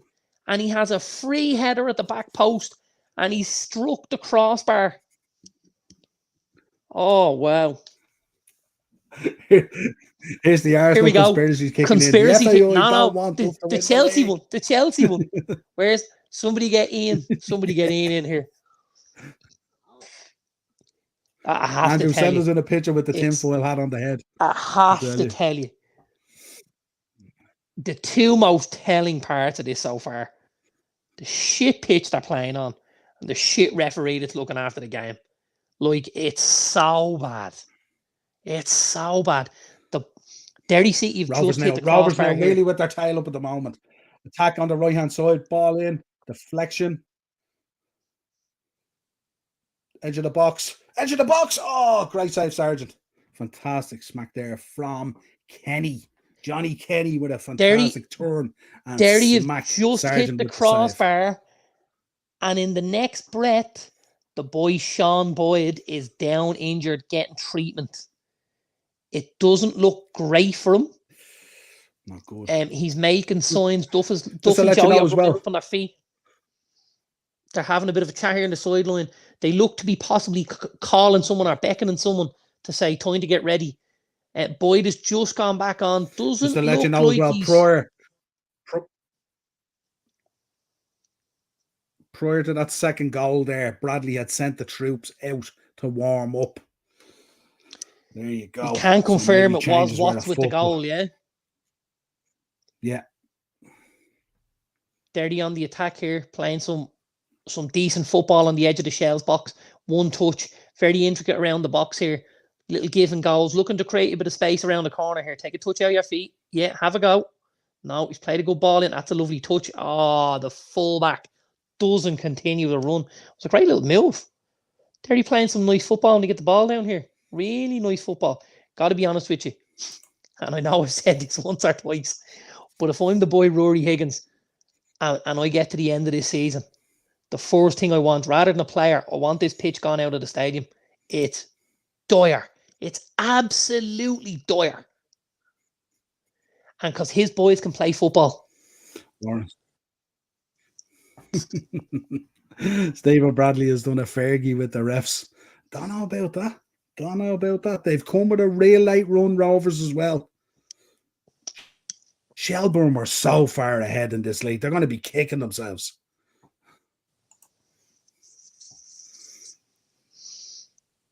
Yeah, back up. Up you get. Well done, ref. That's a better decision. Waterford here with the ball on the right-hand side. Connor Kearns going long for Shells. The boy Boyd isn't even challenging for the header. Square it. Pull it back. That's it. Well done.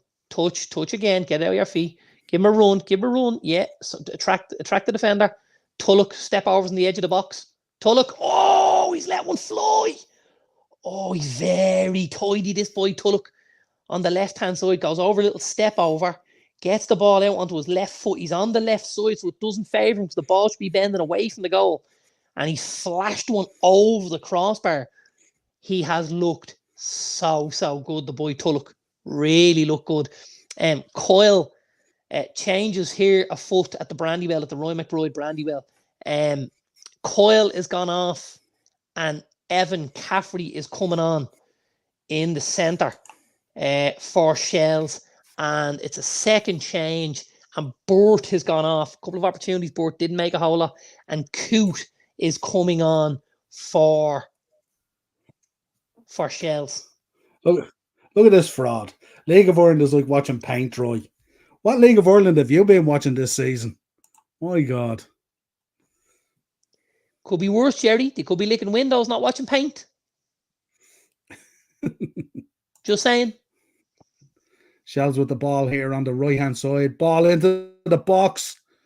Cleared to the edge of the box by Waterford.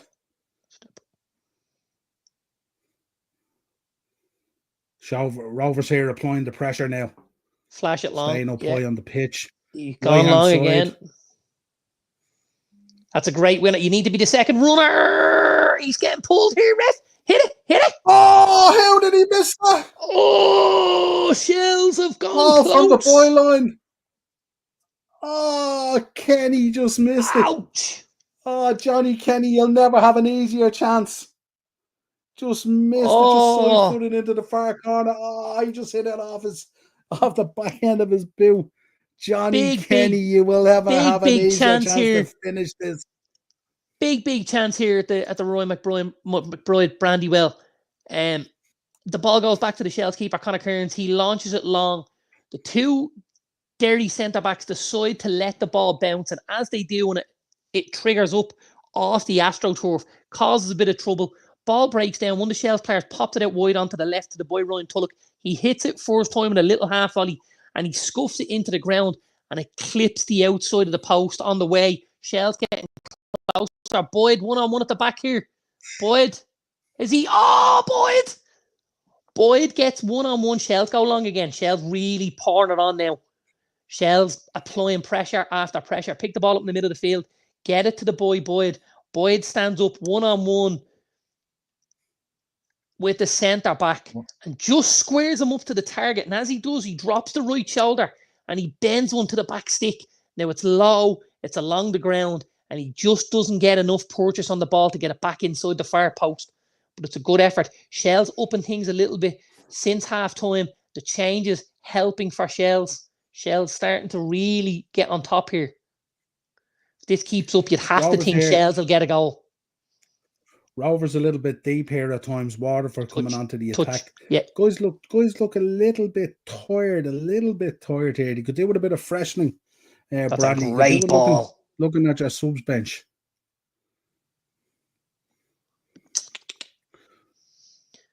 Rovers here playing like they're a little bit satisfied last couple of minutes with their night's work. They need to be careful. 2-0, a very dangerous scoreline. Shells were getting on top there. Shells were getting on top there. We're doing really, really well. Applying massive pressure since the second half started. And it's just sparked Derry into life a little bit. Derry playing a little bit of one touch in the midfield here. Getting high up into the Shells half. Just on the edge of the Shells box. Shells, a number of men behind the ball. They've got two really, really good banks of four here, Shells. Playing a very, very low block without the ball. And they've left two up forward, which is Boyd and the boy Tulloch, just to try and nick something on the counter-attack. But tidy from Shells at the back here, really keeping things tight. Playing the ball back through the midfield after breaking things up. Touch. Yes, Shells still on the ball at midfield, driving forward. Well done. It's a good touch. Hold it. Oh, that's a free, ref. That's a yellow as well, by the way. Should be. Tulloch, that's a great ball. Give it back to him. Barry Bagley there for... Hit it. Oh! The boy Ryan Tulloch on the left-hand side. Really tidy player. Here. Gets it on the Bradley left, drops in onto the right-hand side. Barry Bagley at the edge of the box had an opportunity. Tried to place it into the left-hand corner. Easy work for Leon. Waterford on the attack here again. They need to be really careful. Drops the shoulder. Animated on the sideline. Does really well, the boy Tulloch. Tries a little give and go on the edge of the box. Gives it. Goes back to get it. And when he goes back to get it, the Derry centre-back just steps across him and gets in the middle. Because otherwise, the boy Tulloch would have been up one-on-one with the keeper. and in a very, very good position. Duff and Joey O'Brien looking at they've the iPad on the screen here. They're watching things come through on the video loop, and they're obviously making decisions based off the back of that. The camera pans out to the Shells travelling fans who are in fine voice in the away end here. Flags flying, lots of red and white going on here for Shells. The Holt Reds, and what's this say? Shells till I die. Lots going on here. The Shells end. Shells looking to try and spur that crowd on a little bit. I did, Andrew, and I think that recall coincided with the dip in form, didn't it? If I'm right, massively. I absolutely did say, yeah, absolutely. Turner's in. Leon equals T-ball. Courtois. There we go. It was an easy one. In fairness, you'd expect him to save that, wouldn't you? That was easy work. Rovers here with the ball at the back. Seem a little bit content in their night's work. The crowd is sitting easy. But a goal here for Waterford could change everything. Yeah, it did. It did. When you're losing a certain level of quality and stuff like that, can make a huge difference. 100%. 100%. We've been the same since Luke Shaw's been out injured. Since you sold Aaron Wan-Bissaka to West Ham. Yeah, you have to give West Ham their props as well. Why? Well, it was the penalty the other day that triggered the change. And they didn't sign Ruben Amorim in the summer. The referee should never be allowed referee ever again. Ever again. Ever again. It's single-handedly the worst football decision I've seen on a pitch since the hand of fucking God. It was horrific. Absolutely horrific. And to be honest with you, I kind of feel like to get sacked after something like that is a real short straw. Of Man United Football Club. I think he can feel a bit hard done by left here to get the hook after that game. I mean, we should have been 4-0 up at half time, and then you lose thanks to a decision from an imbecile like that. Shocking. Absolutely shocking. You wouldn't see a decision like that in the League of Ireland, and these lads are fucking gardeners, bakers, and candlestick makers. Like, this is mental. Shells with a throw.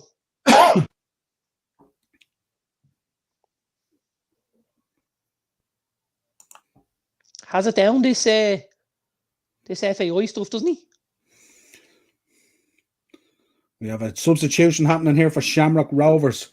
Jack Byrne is going off. Burke is coming out. Connor Bradley playing his card. Or Stephen.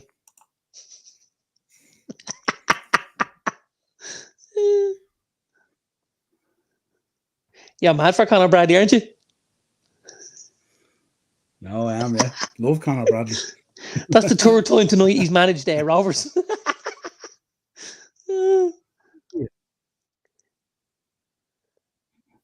Absolutely. Jesus. Stephen That's Bradley. Shocking. His dad. Shells under pressure here. Derry really high. Touch. Yes. Oh, did well, Shells. Sniffed it out. Sniffed the danger. They don't have enough forwards. They don't have enough players forward, Shells. They've got two really tight banks of forwards. Rovers edge of the box. Oh, over the bar. That's brilliant. That's brilliant. If you score from this, he gets everything. One more touch. Go on. No, you're okay. Ref, play away. Great ball over the top. You're in trouble there with that. Go back. Touch. Well played, keeper. Great work. Shells with the two banks of four, very, very organised, but at times look like they're a bit short of attack and threat higher up the pitch. The boy doing a good job trying to keep everybody busy up there. Oh, anything happened your end, Niall?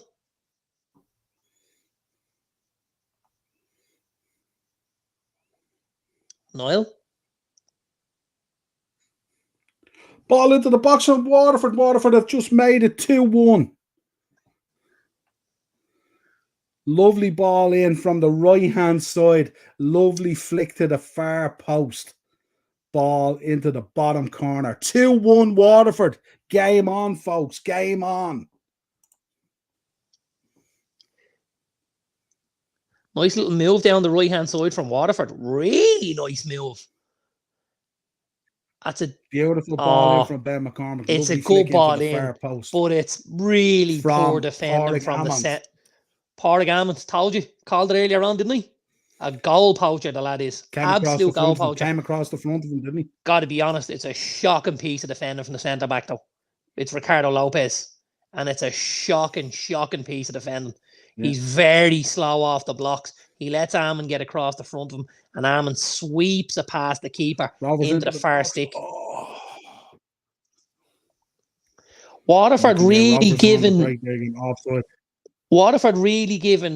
Shells a helping hand here. You know, getting the game at Rovers, all but dead and buried in this game. Nothing to play for Waterford, and still coming out and getting a goal and making a game of this for them. They haven't created enough gilt edge chances, Andrew. They haven't created enough chances. You know, it's been scrappy. They've been looking off for late. We've had 70 minutes so far, and Shells have had 2 real shots on target. Really, really poor. The boy Birch should have scored. He pulled it, and I suppose all the lad Boyd could do was hit the target from where he was, and again he did it. But for Shells to be a team staring down the barrel of a league title, I'd have expected more than this. Oh, we're in trouble here at the back. Don't do that. Don't do that. Go big. Well done. Connor Kearns gone big.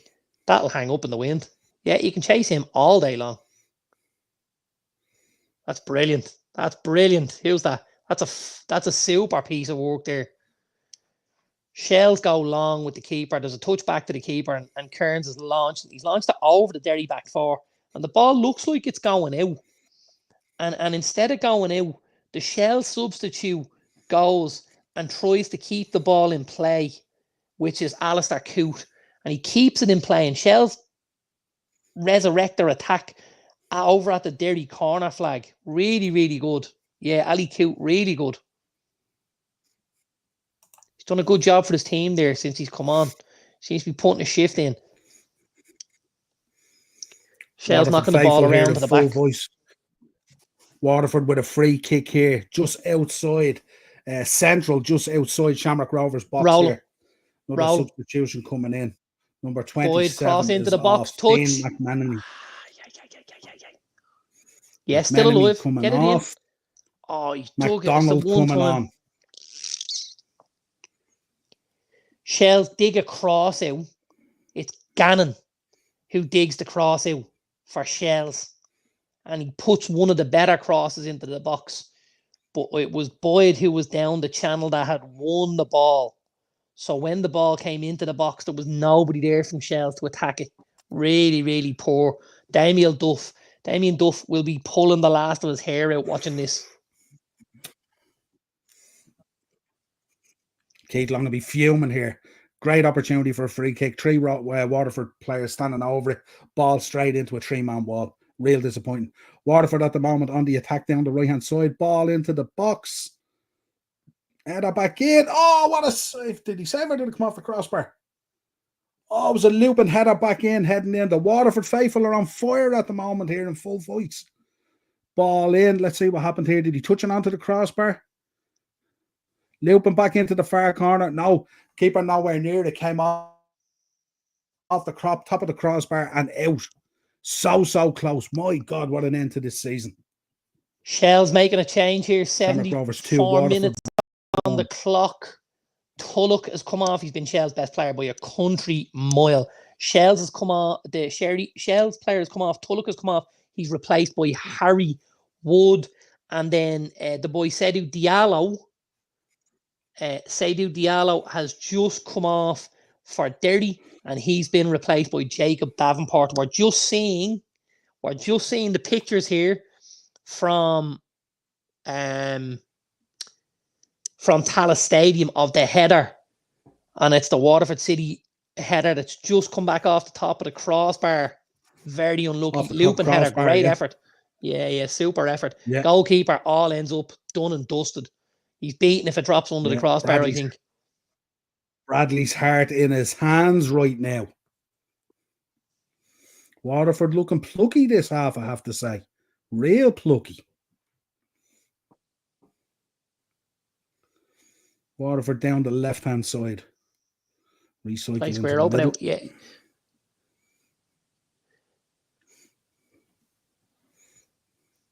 It's a free against Andre Wisdom there. Looks to be carrying a little bit of timber, our boy Andre, and he's gassed a little bit in the last 10 to 15 minutes as Shells are starting to put pressure on. Wisdom has just kind of looked a little bit leggy at times, and he's given away a silly free there with Dirty in a really good position. So I don't think his manager Rory Higgins will thank him for that. No. What age is Andre Wisdom now? I'd imagine he's about 35.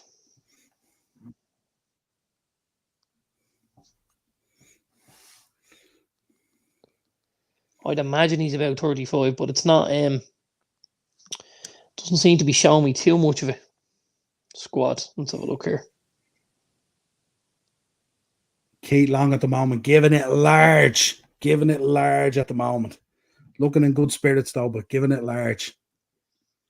Shells launch one into the box. There's a flick. Nothing comes to nothing. Shells going big down the middle again. No, we used to play for Liverpool, not Liverpool, Arsenal. wasn't it? And Derby, wasn't it? Derby County, Derby? Yeah. Jerry, you should know that as a Liverpool fan, pal. Never played for Arsenal. Messi here in the middle of the park now. Messi play. Let's go. Waterford on the ball. Very good. Bring it down the right-hand side. Touch. Shells with a chance. Oh, you're not getting a penalty for that. Not a chance. Why is he gone down? That's crazy. Shells, lovely little bit of 1-2 stuff in the middle of the park here. Picks up the ball just on the angle out on the right-hand side. Plays a lovely diagonal ball. And I think it's Sean Boyd who goes, oh, there was more in it. In his defence. There's a header from Boyd and he knocks it into the middle of the boy, Ali Koo. Koo takes a touch. The ball goes out in front of him and the Derry centre-back comes across him. Now, first look, I'm wondering, why has he gone down? But as I look at the second glance, the Derry centre-back is kind of tread on his foot a little bit. Damien Duff is apoplectic on the sideline looking at this. He is convinced Shelbourne have been robbed of a penalty. Derry back on the Shells box here, playing lovely one-touch football here. Really, Derry have looked very good when they played the ball very quickly like this. This one-touch kind of quick, sharp, ticky-tacky football from Derry has really paid dividends at times. The final ball, though, has let them down massively tonight. Massively. Bradley's heart in his mouth here. Keith Long can't believe it. Waterford with a chance at the back post. Ball dropped to the player. Absolutely volleys it over the bar. Should have been 2-2. Should have been 2-2. Rovers here playing a real dangerous game. Sitting quite deep at times and inviting Waterford on. Need to be really careful of this. Waterford on the break here. Ball out to the right-hand side. Waterford playing some really nice football here. I gotta tell you. Rovers looking a little bit leggy. Edge of the box. Ball into the box. Keeper. I gotta tell you, the boy Sean Boyd. Gone here. Flick.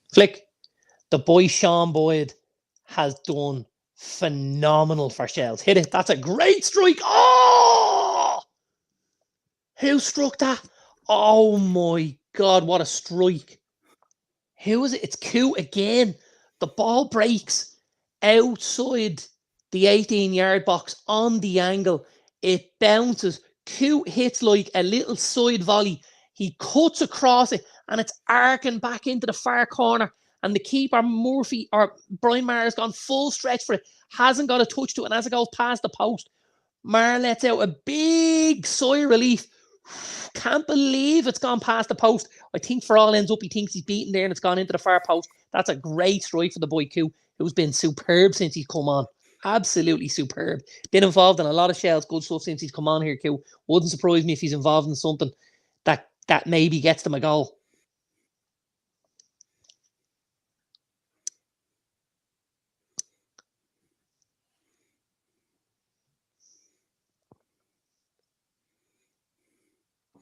Rovers here with the ball on the right hand side. Ball into the box. No one there. No one there. Waterford seeing it out. Burns just got yellow carded for kicking the ball against the advertising Horden before he took the throw in. Parsons going off for Waterford. What a volley that was from Waterford. Patterson. Waterford just missed a volley, just sailed over the bar. Yeah. And I tell you what, you can't strike it much Bradley better. Was like this. Keith Long was. I tell you, that should have smashed the net open. Should be 80 minutes. 80 minutes has just struck the clock here. 80 minutes has just struck the clock here at the Brandywell. Flick Boyd. He's coming short of Boyd. He's trying to win as many headers as he can. He's doing a phenomenal job for Damien Duff. He really is.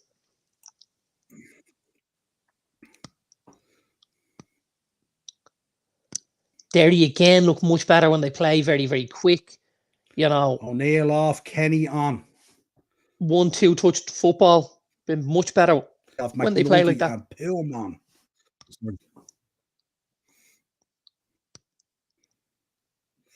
So Stephen Bradley, I should say, not Connor Bradley, his son. Stephen Bradley has rolled the dice with his subs. 2-1 to Shamrock Rovers, 10 minutes to go.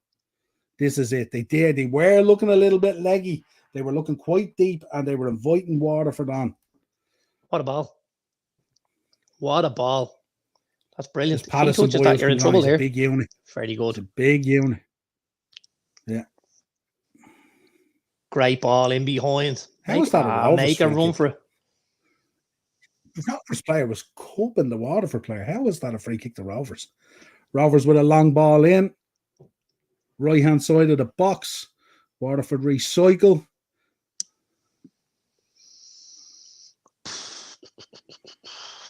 Screen pans to the visiting Shelbourne fans. A lot of nail bite, a lot of nervous looking faces. There's a kid in the front row with a big brown sign, and in the red paint he has "In Sean Boyd We Trust." He's done a great job for them tonight, but I think he's been let down by what's around him so far. The boy Sean Boyd really, really worked his heart out up there on his own. Challenged for an awful lot of balls. Tried to keep the Derry centre backs very, very honest and stuff like that. Derry on the attack here. Touch. Come in. Oh. The other thing I will say, Shells tonight defensively have been really, really good. Really, really good. Didn't manage to get stretched too often. Damien Duff making sure they were never going to go a goal down or anything like that. They've had 2 banks of 4 for long periods. They've tried to play really high up the pitch with the boy Boyd and try and play off the knockdowns and stuff like that. He's done it again. He's won the first header, Boyd, again. Really has. It's phenomenal. That's a great touch as well. Just to let you know, Ben McCormick here off Waterford was booked there for a challenge. Yeah, where am I? You need to go to feet in there in the hole. Hold it up. Okay, good. They've been compact at the moment. As it stands, folks, Shamrock Rovers will be champions.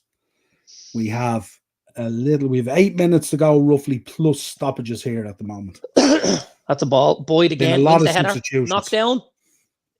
You getting hands there? You getting? Oh, he's giving it. He's giving it. Shells play a long diagonal ball. The boy Boyd wins the header and knocks it down to the lad John Martin on the edge of the box. Yeah. As he wins it, the boy Martin goes to knock it away and he plays it into the midriff of the Derry player. The referee stops and gives a handball. Shells have a free kick right on the 18-yard line here. This is going to be a huge opportunity for Damien Duff and his men. 1, 2, 3, 4 lads around it. The boy Sean Boyd standing over it. Boyd's over it. He struck. It's it. Shells have scored. Shells have scored. It's 1-0 Shelbourne. The boy Boyd takes the free kick. The keeper comes down. I think it takes a nick off the wall. Off the wall. The keeper, Brian Marr, goes down to save it. And as he goes down to save it, the ball pops back out to one of the Shells players. and he pops it into the empty goal, and it's 1-0 Shelbourne. The Shells fans are going ballistic in the crowd. Somebody's going to get booked here for taking off. Absolutely. Do you know what? It's really unlucky. So Boyd has hit the free. It's took a wicked deflection, and Mars made a great save. The ball is broke free to the Shells player, and he's just side-footed it back across the keeper. And it is... The Waterford fans here right now are absolutely giving it large to the Rovers fans. They've heard the news. It's the substitute Harry Wood that scored the goal here. Damien Duff, Joey O'Brien, and the Shells lads on the sideline here are losing their mind.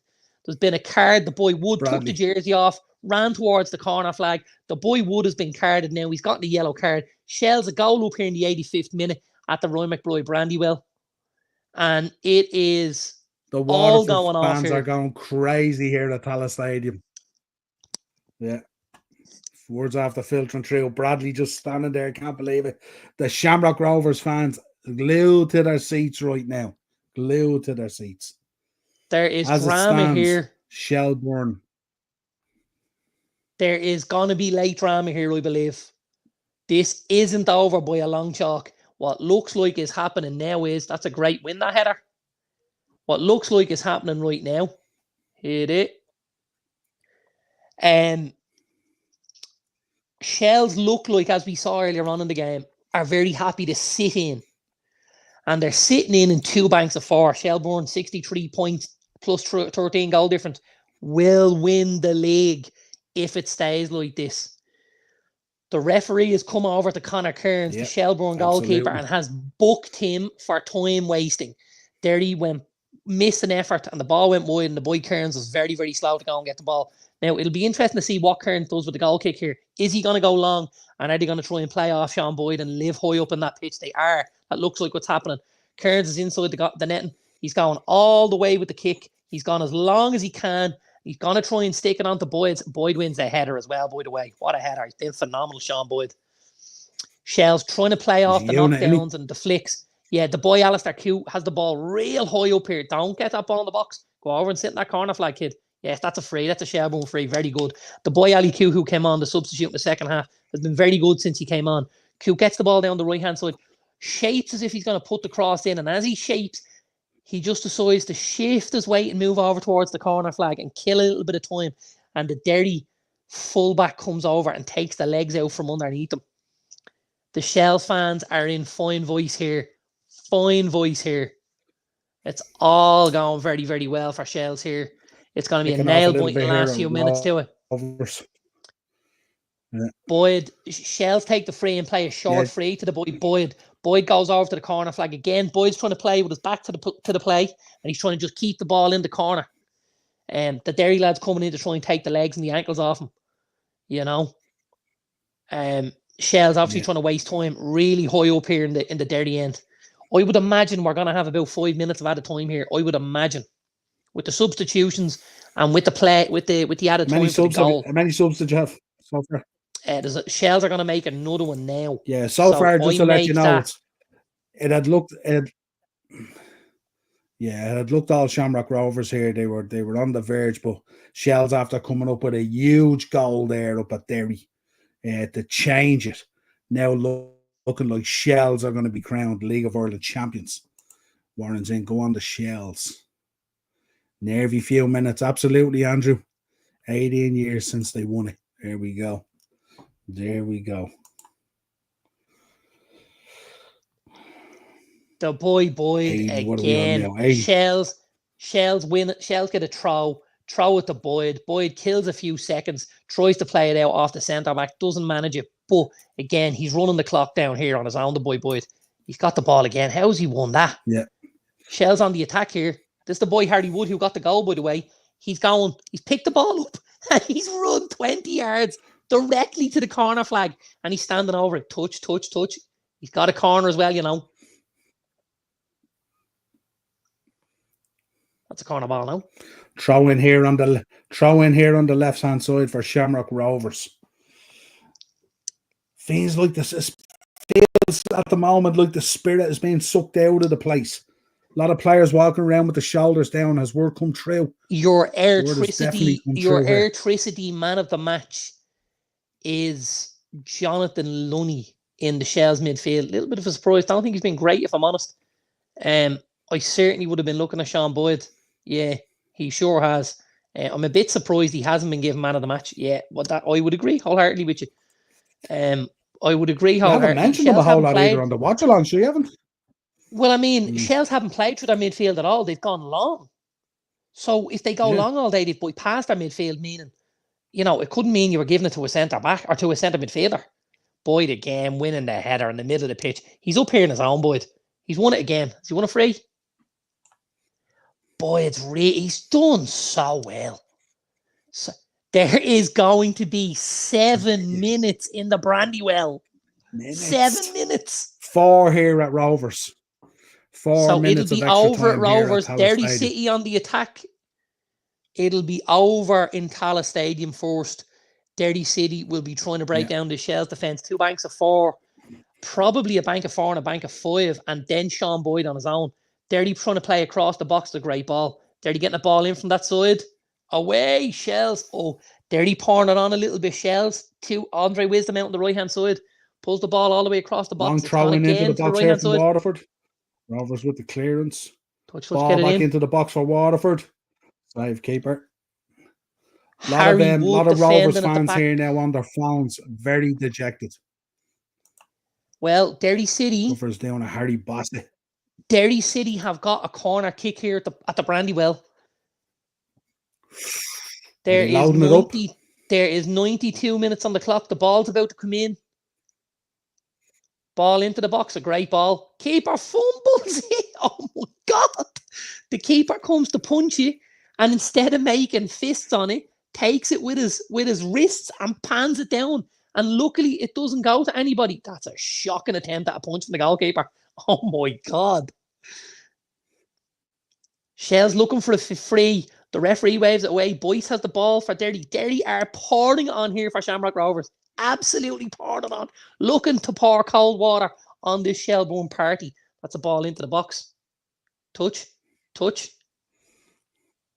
Throw it in. You got to throw it in from there.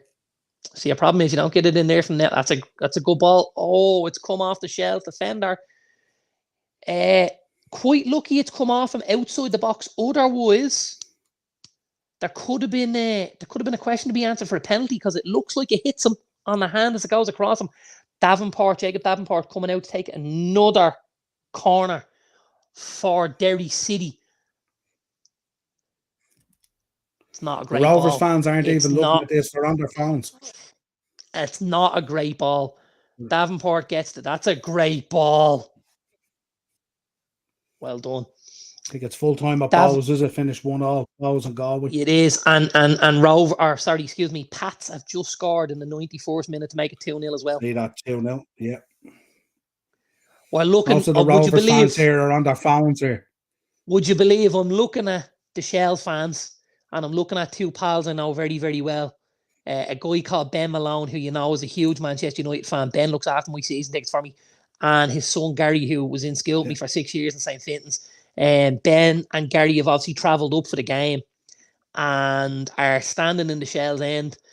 If I told you Gary was pretty close to tears and Ben is standing beside him on the phone checking the scores, going to be a huge night here if Shells can hang on. It's almost been 20 years since Shells picked up a league title. Shells were always, a sleeping giant.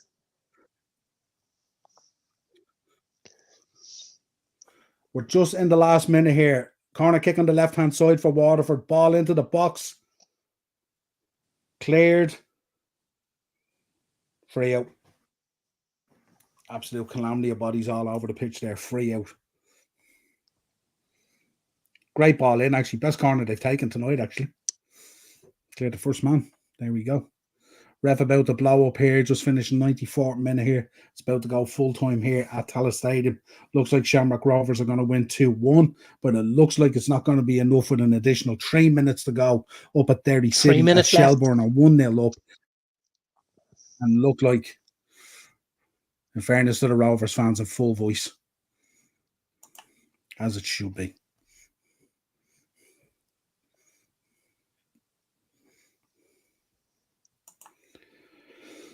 It's broke. Spot Dirty. on, Warren. Down the Absolutely right-hand side. spot Get the on. ball in. Oh. Dirty had a chance to put the ball in the box there. He fronted up the defender. Tried to, instead of putting the ball in, he tries to take another touch and go past him. And as he does, he touches the ball out of play. And it hands Shells a goal kick. 95 minutes on the clock. There is 2 minutes left. Here, Draw the 2 minutes is left. finished 0-0.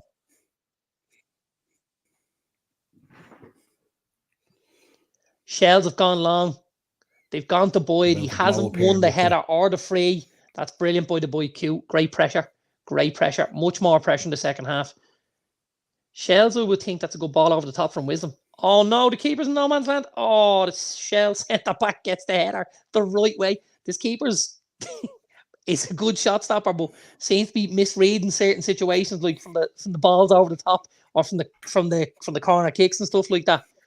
Shells punt the ball into the Derry corner.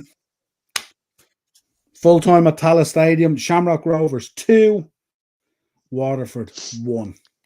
Derry Shamrock still Rovers on the fans attack. not going anywhere on their phones. Derry still trying to get the ball into the box. Is that drop to him? Playing. Is this it? Harry Wood's in on one with the keeper. Harry Wood to win it for Shells. Oh, he's missed the target. Oh. Shells broke. Oh, Shells broke. The boy took it and he played a little hook, a little sand wedge over the top. If Derry score here, your man will have to be taken out in a body bag. Oh my God.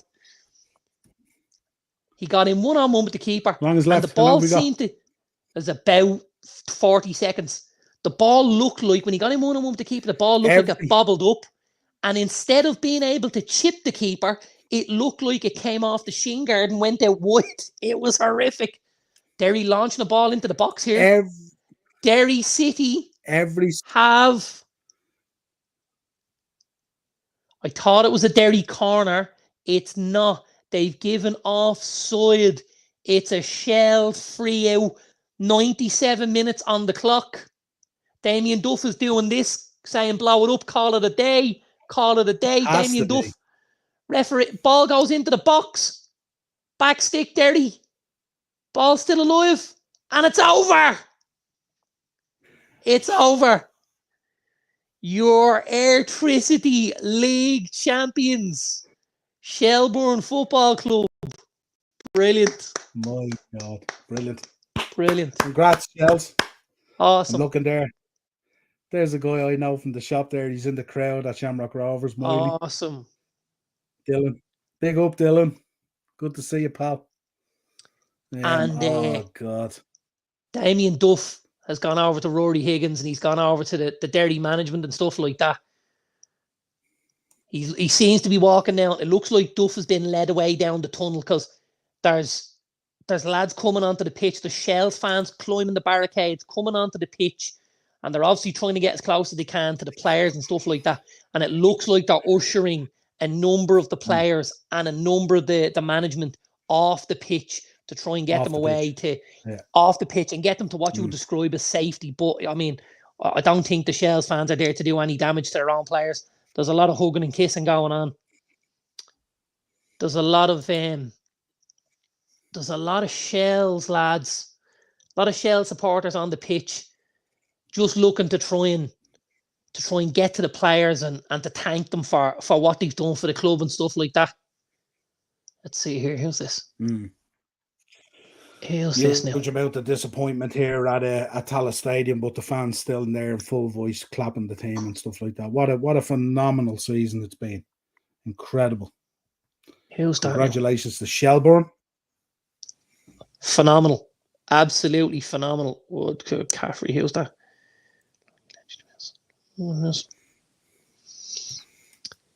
Gannon, Sean Gannon is just coming off the pitch at the minute.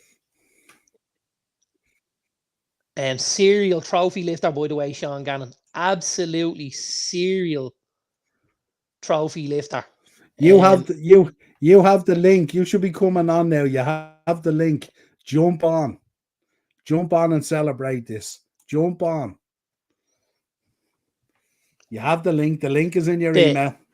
Jump on. The Shells fans have the boy Harry Wood over at the corner flag. The Shell fans are absolutely ecstatic. Duff is back on the pitch. And the fans, the supporters, the players, everybody's over to Damien Duff and the players. And there's a lot of congratulations. A lot of fans of, Derry's not a short trip. Derry's probably 4 hours from here. It's a good spin to get to that Roy McBride Brandywell. It's a long trip. It's going to be a very, very, very nice journey home for the Shells fans and for the Shells players and the Shells management tonight. It's going to be an amazing trip home for them. It's probably going to be a bus journey none of them will ever forget. Yeah. There's grown men on the pitch here. Now, I mean grown men. When I say grown men, I mean older than me and you, yeah? Marky's saying Johnny Watson in tears. Absolute fucking hero. There we go. There we go. I wonder, is that the same John Watson I know?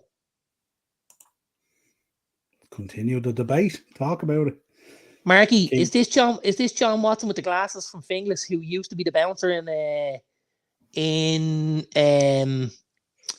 Hillbillies? Has a brother called Paddy, a ginger lad. They're two big Shells fans, Paddy and Johnny Watson from Finglas. Might be the same two lads, two brothers.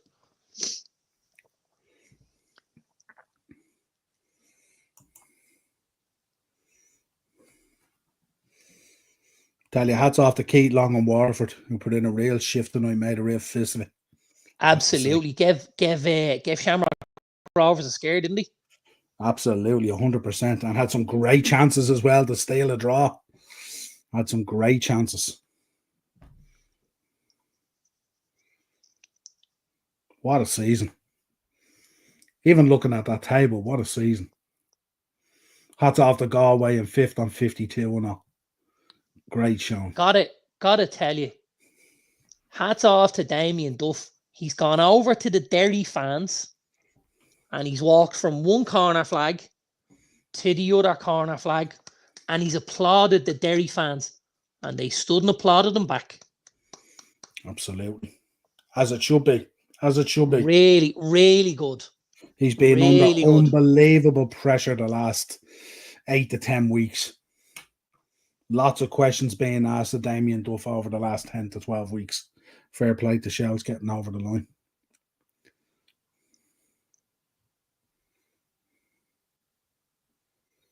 He's walking over towards, they're ushering him towards where the tunnel is. And he's just taken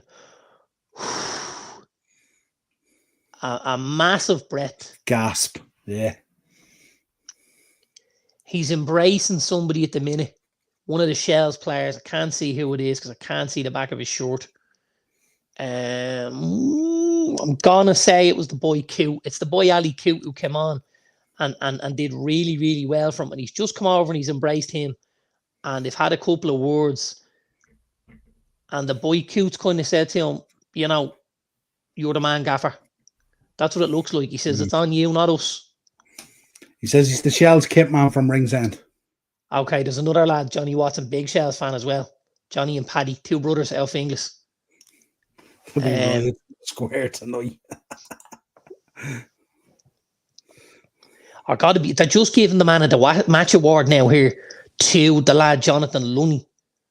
And I just switched over to you over there now. I'm bewildered that he's got man of the match. I really am. Bewildered. I don't think I mentioned his name 3 times in 90 minutes. That's what I said to you. The award. That's why I turned around and said to you. I hardly heard you mention him the whole game.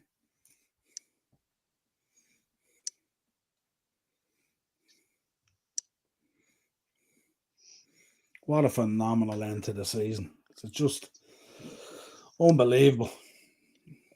Unbelievable. I suppose with Shells turning their form around in the last 3 days and Boyd being so pivotal to it as well. That goal he scored against Waterford that time was Phenomenal. Taking Leahy out.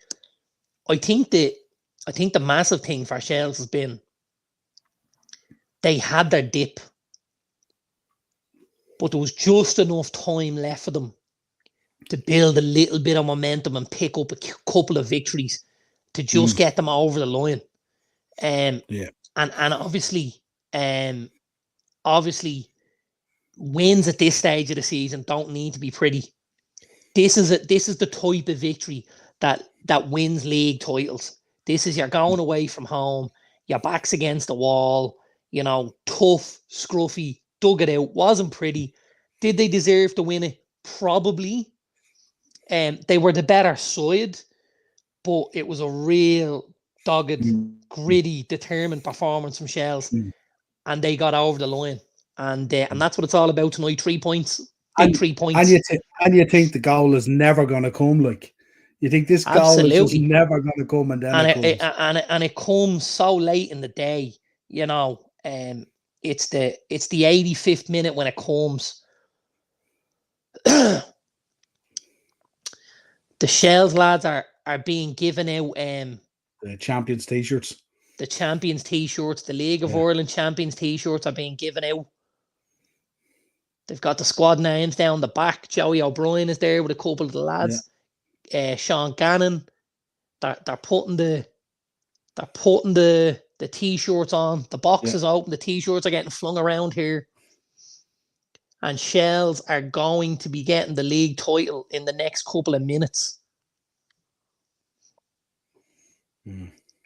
There's a massive sigh of relief here. I don't necessarily think you've seen the end of this Shells team.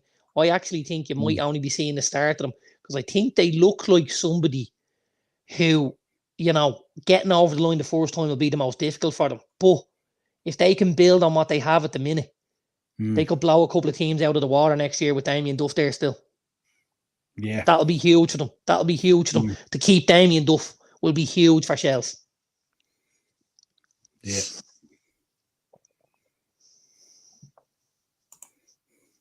Duff for redemption after FAI Cup final 2022. Yeah. Spot on. Mummy now getting his t-shirt on. He was obviously doing the post-match interview. Duffar looks absolutely drained. Absolutely drained. I wonder, did Marky do the fit out on these t-shirts? Some of them look a bit tight. There's a number of them seem to have put them on over their quarter zips and their jackets and jumpers and stuff. Absolutely, they might not be on the wrong order. Sorry, might not be on the right order, but they're getting them on one way or another, aren't they? It's mad, isn't it? The difference in exhilaration and heartbreak. 2 points after 36 games. 2 points. There you go. That's how close it is. For people coming in here talking about how the League of Ireland is not exciting and all, it's extremely exciting. Pat Devlin delighted. Absolutely. Well, what an end to a season that is. Yeah, it's been a phenomenal season. What a roller coaster ride. Tell you. Marky wants us to go out on the road next season, you know that? He has me purchasing a couple of games. He had me purchasing mics and all, distance mics. Right. Yeah. He wants us to go cover some games and stuff like that, get out there into the crowds and everything and all. That could be fun. Could be. Another reason for me to want Bray to get there. Make life a bit easier. 100%. Although, depending on what happens, it could be there's stuff right now telling them. That's the club captain, Coyle. He's having a good chat with him. He is, yeah. And it looks like the league title is making its way over. Yeah. The trophy is making its way onto the podium here. Big up Warren, Duffer's over to kiss it straight away. Good man. Duffer, the first one, he's got his head against it. He looks a bit emotional, Duff. Absolutely. He looks absolutely drained. Fair play to him. Look at that. He Look at looks that. emotional. Just imagine the relief. He's in tears. Yeah. Just imagine the relief. Imagine the relief. Imagine what he's gone through the last 12 weeks. That poor run that he went on there for 8 or 10 games. And then to turn it around. And those 3 games with Boyd and stuff like that. And, oh my God. Phenomenal to turn that around. He is proper emotional there, and rightly so. Do you reckon he might have a few jars tonight? Just one or two? I reckon the bus home is going to be like a mobile Oh pub. my God. Oh my God. I reckon it's going to be like a mobile boozer on wheels. The boozer on wheels. I'd say he hasn't even got, he's keeping the jacket on as well. He has the t-shirt in his hand. He probably hasn't even got the energy to take the jacket off and put the t-shirt on, I'd say he is drained. There's the medals. Well, they all just take, they all just go, there's no process to this. What's going on here? It's a bit all over the place, is it? Is that man not supposed to be giving out the medal? No. No, you know what's happening? The boy Coyle, the captain, is giving out the medals with the lads. And the medals are being given out one by one to the players. He's obviously waiting for the trophy. Well, he's probably waiting for his own medal, which you might get last as well. His own medal is in his hand, I think. He has it in his right hand. He has one in his hand. He's handing with the other. He took the one there right off the left corner as he went around. Yeah. Here we go. We're nearly getting to the end of this. There's not many more Shells lads there, and then it's going to be trophy time for Shells. Absolutely. Coming to the end of the line. Here's the boy Tulloch getting one. Very well deserved. He was super tonight. Yeah. Harry Wood, the goal scorer from earlier on. Damien Duff coming up to get his medal from his captain. Yeah. Big hug and a kiss, big embrace there for Duffer. They're going out towards the League of Ireland electricity sign, getting ready to go. That's a moment. That's a moment there with your captain. Duff has walked past. He's gone straight to the Shells fans, and he's gone over to them, and he has his ear out, and he's like, "Come on, I can't hear you. Come on, I can't hear you." And he wants them. Look, the Shells fans are going balubas. Going balubas. This is brilliant. This is brilliant, Damien Duff. This is brilliant. God, imagine if I had been at home. Here we go, league title. Here we go. Mark Coyle with the trophy. He's walking over to the Shells team. He's giving it the shake. He's giving it the shake. Is he giving it the handle? The gold ticker tape is falling from the sky, and Shells are your electricity champions for 2023. Congratulations. 24. Super. Very, very good. Excellent. Really, really good. Unbelievable scenes. Tell you what, it's a beautiful trophy. It is, isn't it? It's really nice. It's a beautiful trophy. Yeah. Does it look a bit Super Cuppy? A little bit, and a bit like the Europa. Really nice, really nice piece of kit. Yeah, absolutely. Right, there we go. Fair play to those fans as well who made the trip. Unbelievable. Fair play. There we go. Shall we do a quick beat the bookie before we go?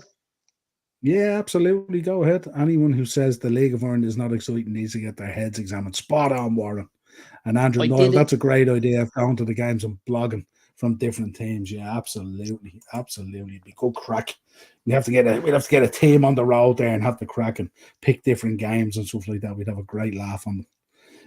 Big thank you as well before we go anywhere, of course. A big thank you to everyone in the chat. Hope everyone enjoyed the watch along as well. Bit of crack. I know we got a bit emotional at times and stuff like that and all, and bit of fun and stuff. We haven't done watch alongs before, so this was the first one. So we'll see what the reaction is to it, and we'll take it from there. But congratulations to Shelbourne on getting over the line. Fair play to Damien Duff. commiserations to Shamrock Rovers and Bradley. They'll be back now.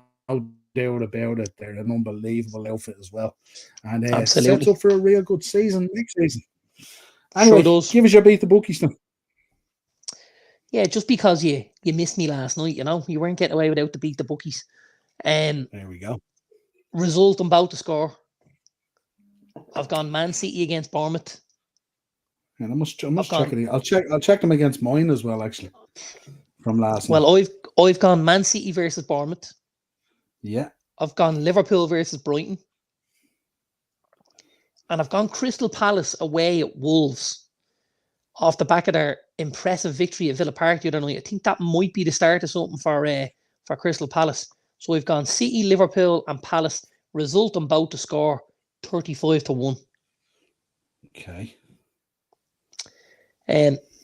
Next, I've gone for my card bet. Yeah. Marco Senesi, Bournemouth versus Man City. Dan Burn, Newcastle versus Arsenal. And Sam Morsey, Ipswich at home to Leicester. 3 cards, Senesi, Burn and Morsey, 40-1. And then I round out with my to score or assist. Couple of familiar faces, couple of new ones in here. So the man in form at the minute, Chris Wood, he's been brilliant. Forest playing West Ham. Forest will get chances. We look at how many chances we had last weekend. Forest will get chances. I've gone Chris Wood to score assist. I'm going with Bruno Fernandes in the game against Chelsea. Bruno with a couple of goals the other night and an assist. Again, I'd expect something similar on Sunday. Liam Delap at home to Leicester. Got a goal last weekend, Liam Delap. And again, goal or assist. And then I'm going to throw one in from left field. And the one who I'm going to throw in from left field, I've been very, very impressed with this lad since his debut in the last couple of weeks for Arsenal. One Mikel Merino looks a really, really tidy player. Obviously got a goal for Arsenal as well already. Great header he scored. So we've gone Merino, Delap, Wood and Fernandes to score assist. And they'll pay you 50-1. Just a heads up, the talk is he may not be going with Moreno against Newcastle. The talk is he might be putting the boy Wanyari in again. That's the talk floating around at the minute. So right, we shall see. We shall see. Do you want my trade before we go? Absolutely. Okay, so result about the score, 92-1. I went with Arsenal against Newcastle. I went with Man City against Bournemouth. I went with Forest against West Ham. And I went with Liverpool against Brighton at Anfield. So you 2 out of 3 I had. Plus you 2 up. Okay. Yeah. And then I had my... am I going the right way here? Hang on. Then I had... I did a treble, 3 draws. Paying 38-1. You and I did. had Ipswich versus Leicester. Fulham versus Everton and United versus Chelsea. Southampton versus Everton. Southampton versus Everton, sorry, and United versus Chelsea. No, Wolves versus Palace. Oh, okay. Wolves versus Palace, there you go. And then I had to score or assist 40-1. One Trent Alexander-Arnold against Brighton. Morgan Rogers for Villa against Tottenham. Now a guy that we're both fairly hot on. Cole Palmer against United to score or assist. And I did caveat that last night with sometimes against the traditional top 6, the game can bypass him. So I did put that in there, but I had him in there. And I finished out with Wolves versus Crystal Palace. Who did I pick off Wolves to score or assist? Aidan Uri. Yes, correct. Good man. Good man. I'm big on that boy. He's a serious baller, that lad. He's tidy. I love him at Liverpool, I would. An Algerian Frenchman. Really He's tidy. Yeah, there you go. Well, there you go. That was a lot of fun, I have to say. Did you enjoy that? Sure did, I sure did. Something different, isn't it? And now Guinness on a Friday, watching the League of Ireland, the culmination of it. Shell's getting the win, which made it even sweeter for yourself and Andrew and Mark. Absolutely. But yeah, fabulous stuff. Well, until next time, folks. Ryan's in. What did the games finish? Ryan, it was absolutely fantastic. Rovers won 2-1 and did their job as much as they could after a battle against Waterford. Hats off to them. But Shells came up in the last few minutes with a goal to win it. 85th minute of it. Deflected free 85th kick. minute. Keeper made a great save. Parried it into the 6-yard box. And one Harry Wood with the follow-up one-touch finish into the far corner from about 5 yards out. Nicked it for Shells. Phenomenal end to the season. 8-0 must be the Joe Hendry of Wolves, is he? You mentioned his name and then these guys show up. There you go. Very Big good. Up point. Ryan was on the show last night, actually, in the chat. We had good crack. I was in earlier, but don't think my comments were shown. Yeah, that's on YouTube. Is just between YouTube and StreamYard. What are they at? But yeah, fantastic stuff, folks. Hope you really enjoyed the watch along. We had a lot of fun doing that, I have to say, on a Friday night. So until next time, folks, subscribe to the channel, hit the bell notification button, and drop a like on the video. And we'll talk to you again real soon. Cheers, pal. See you, brother.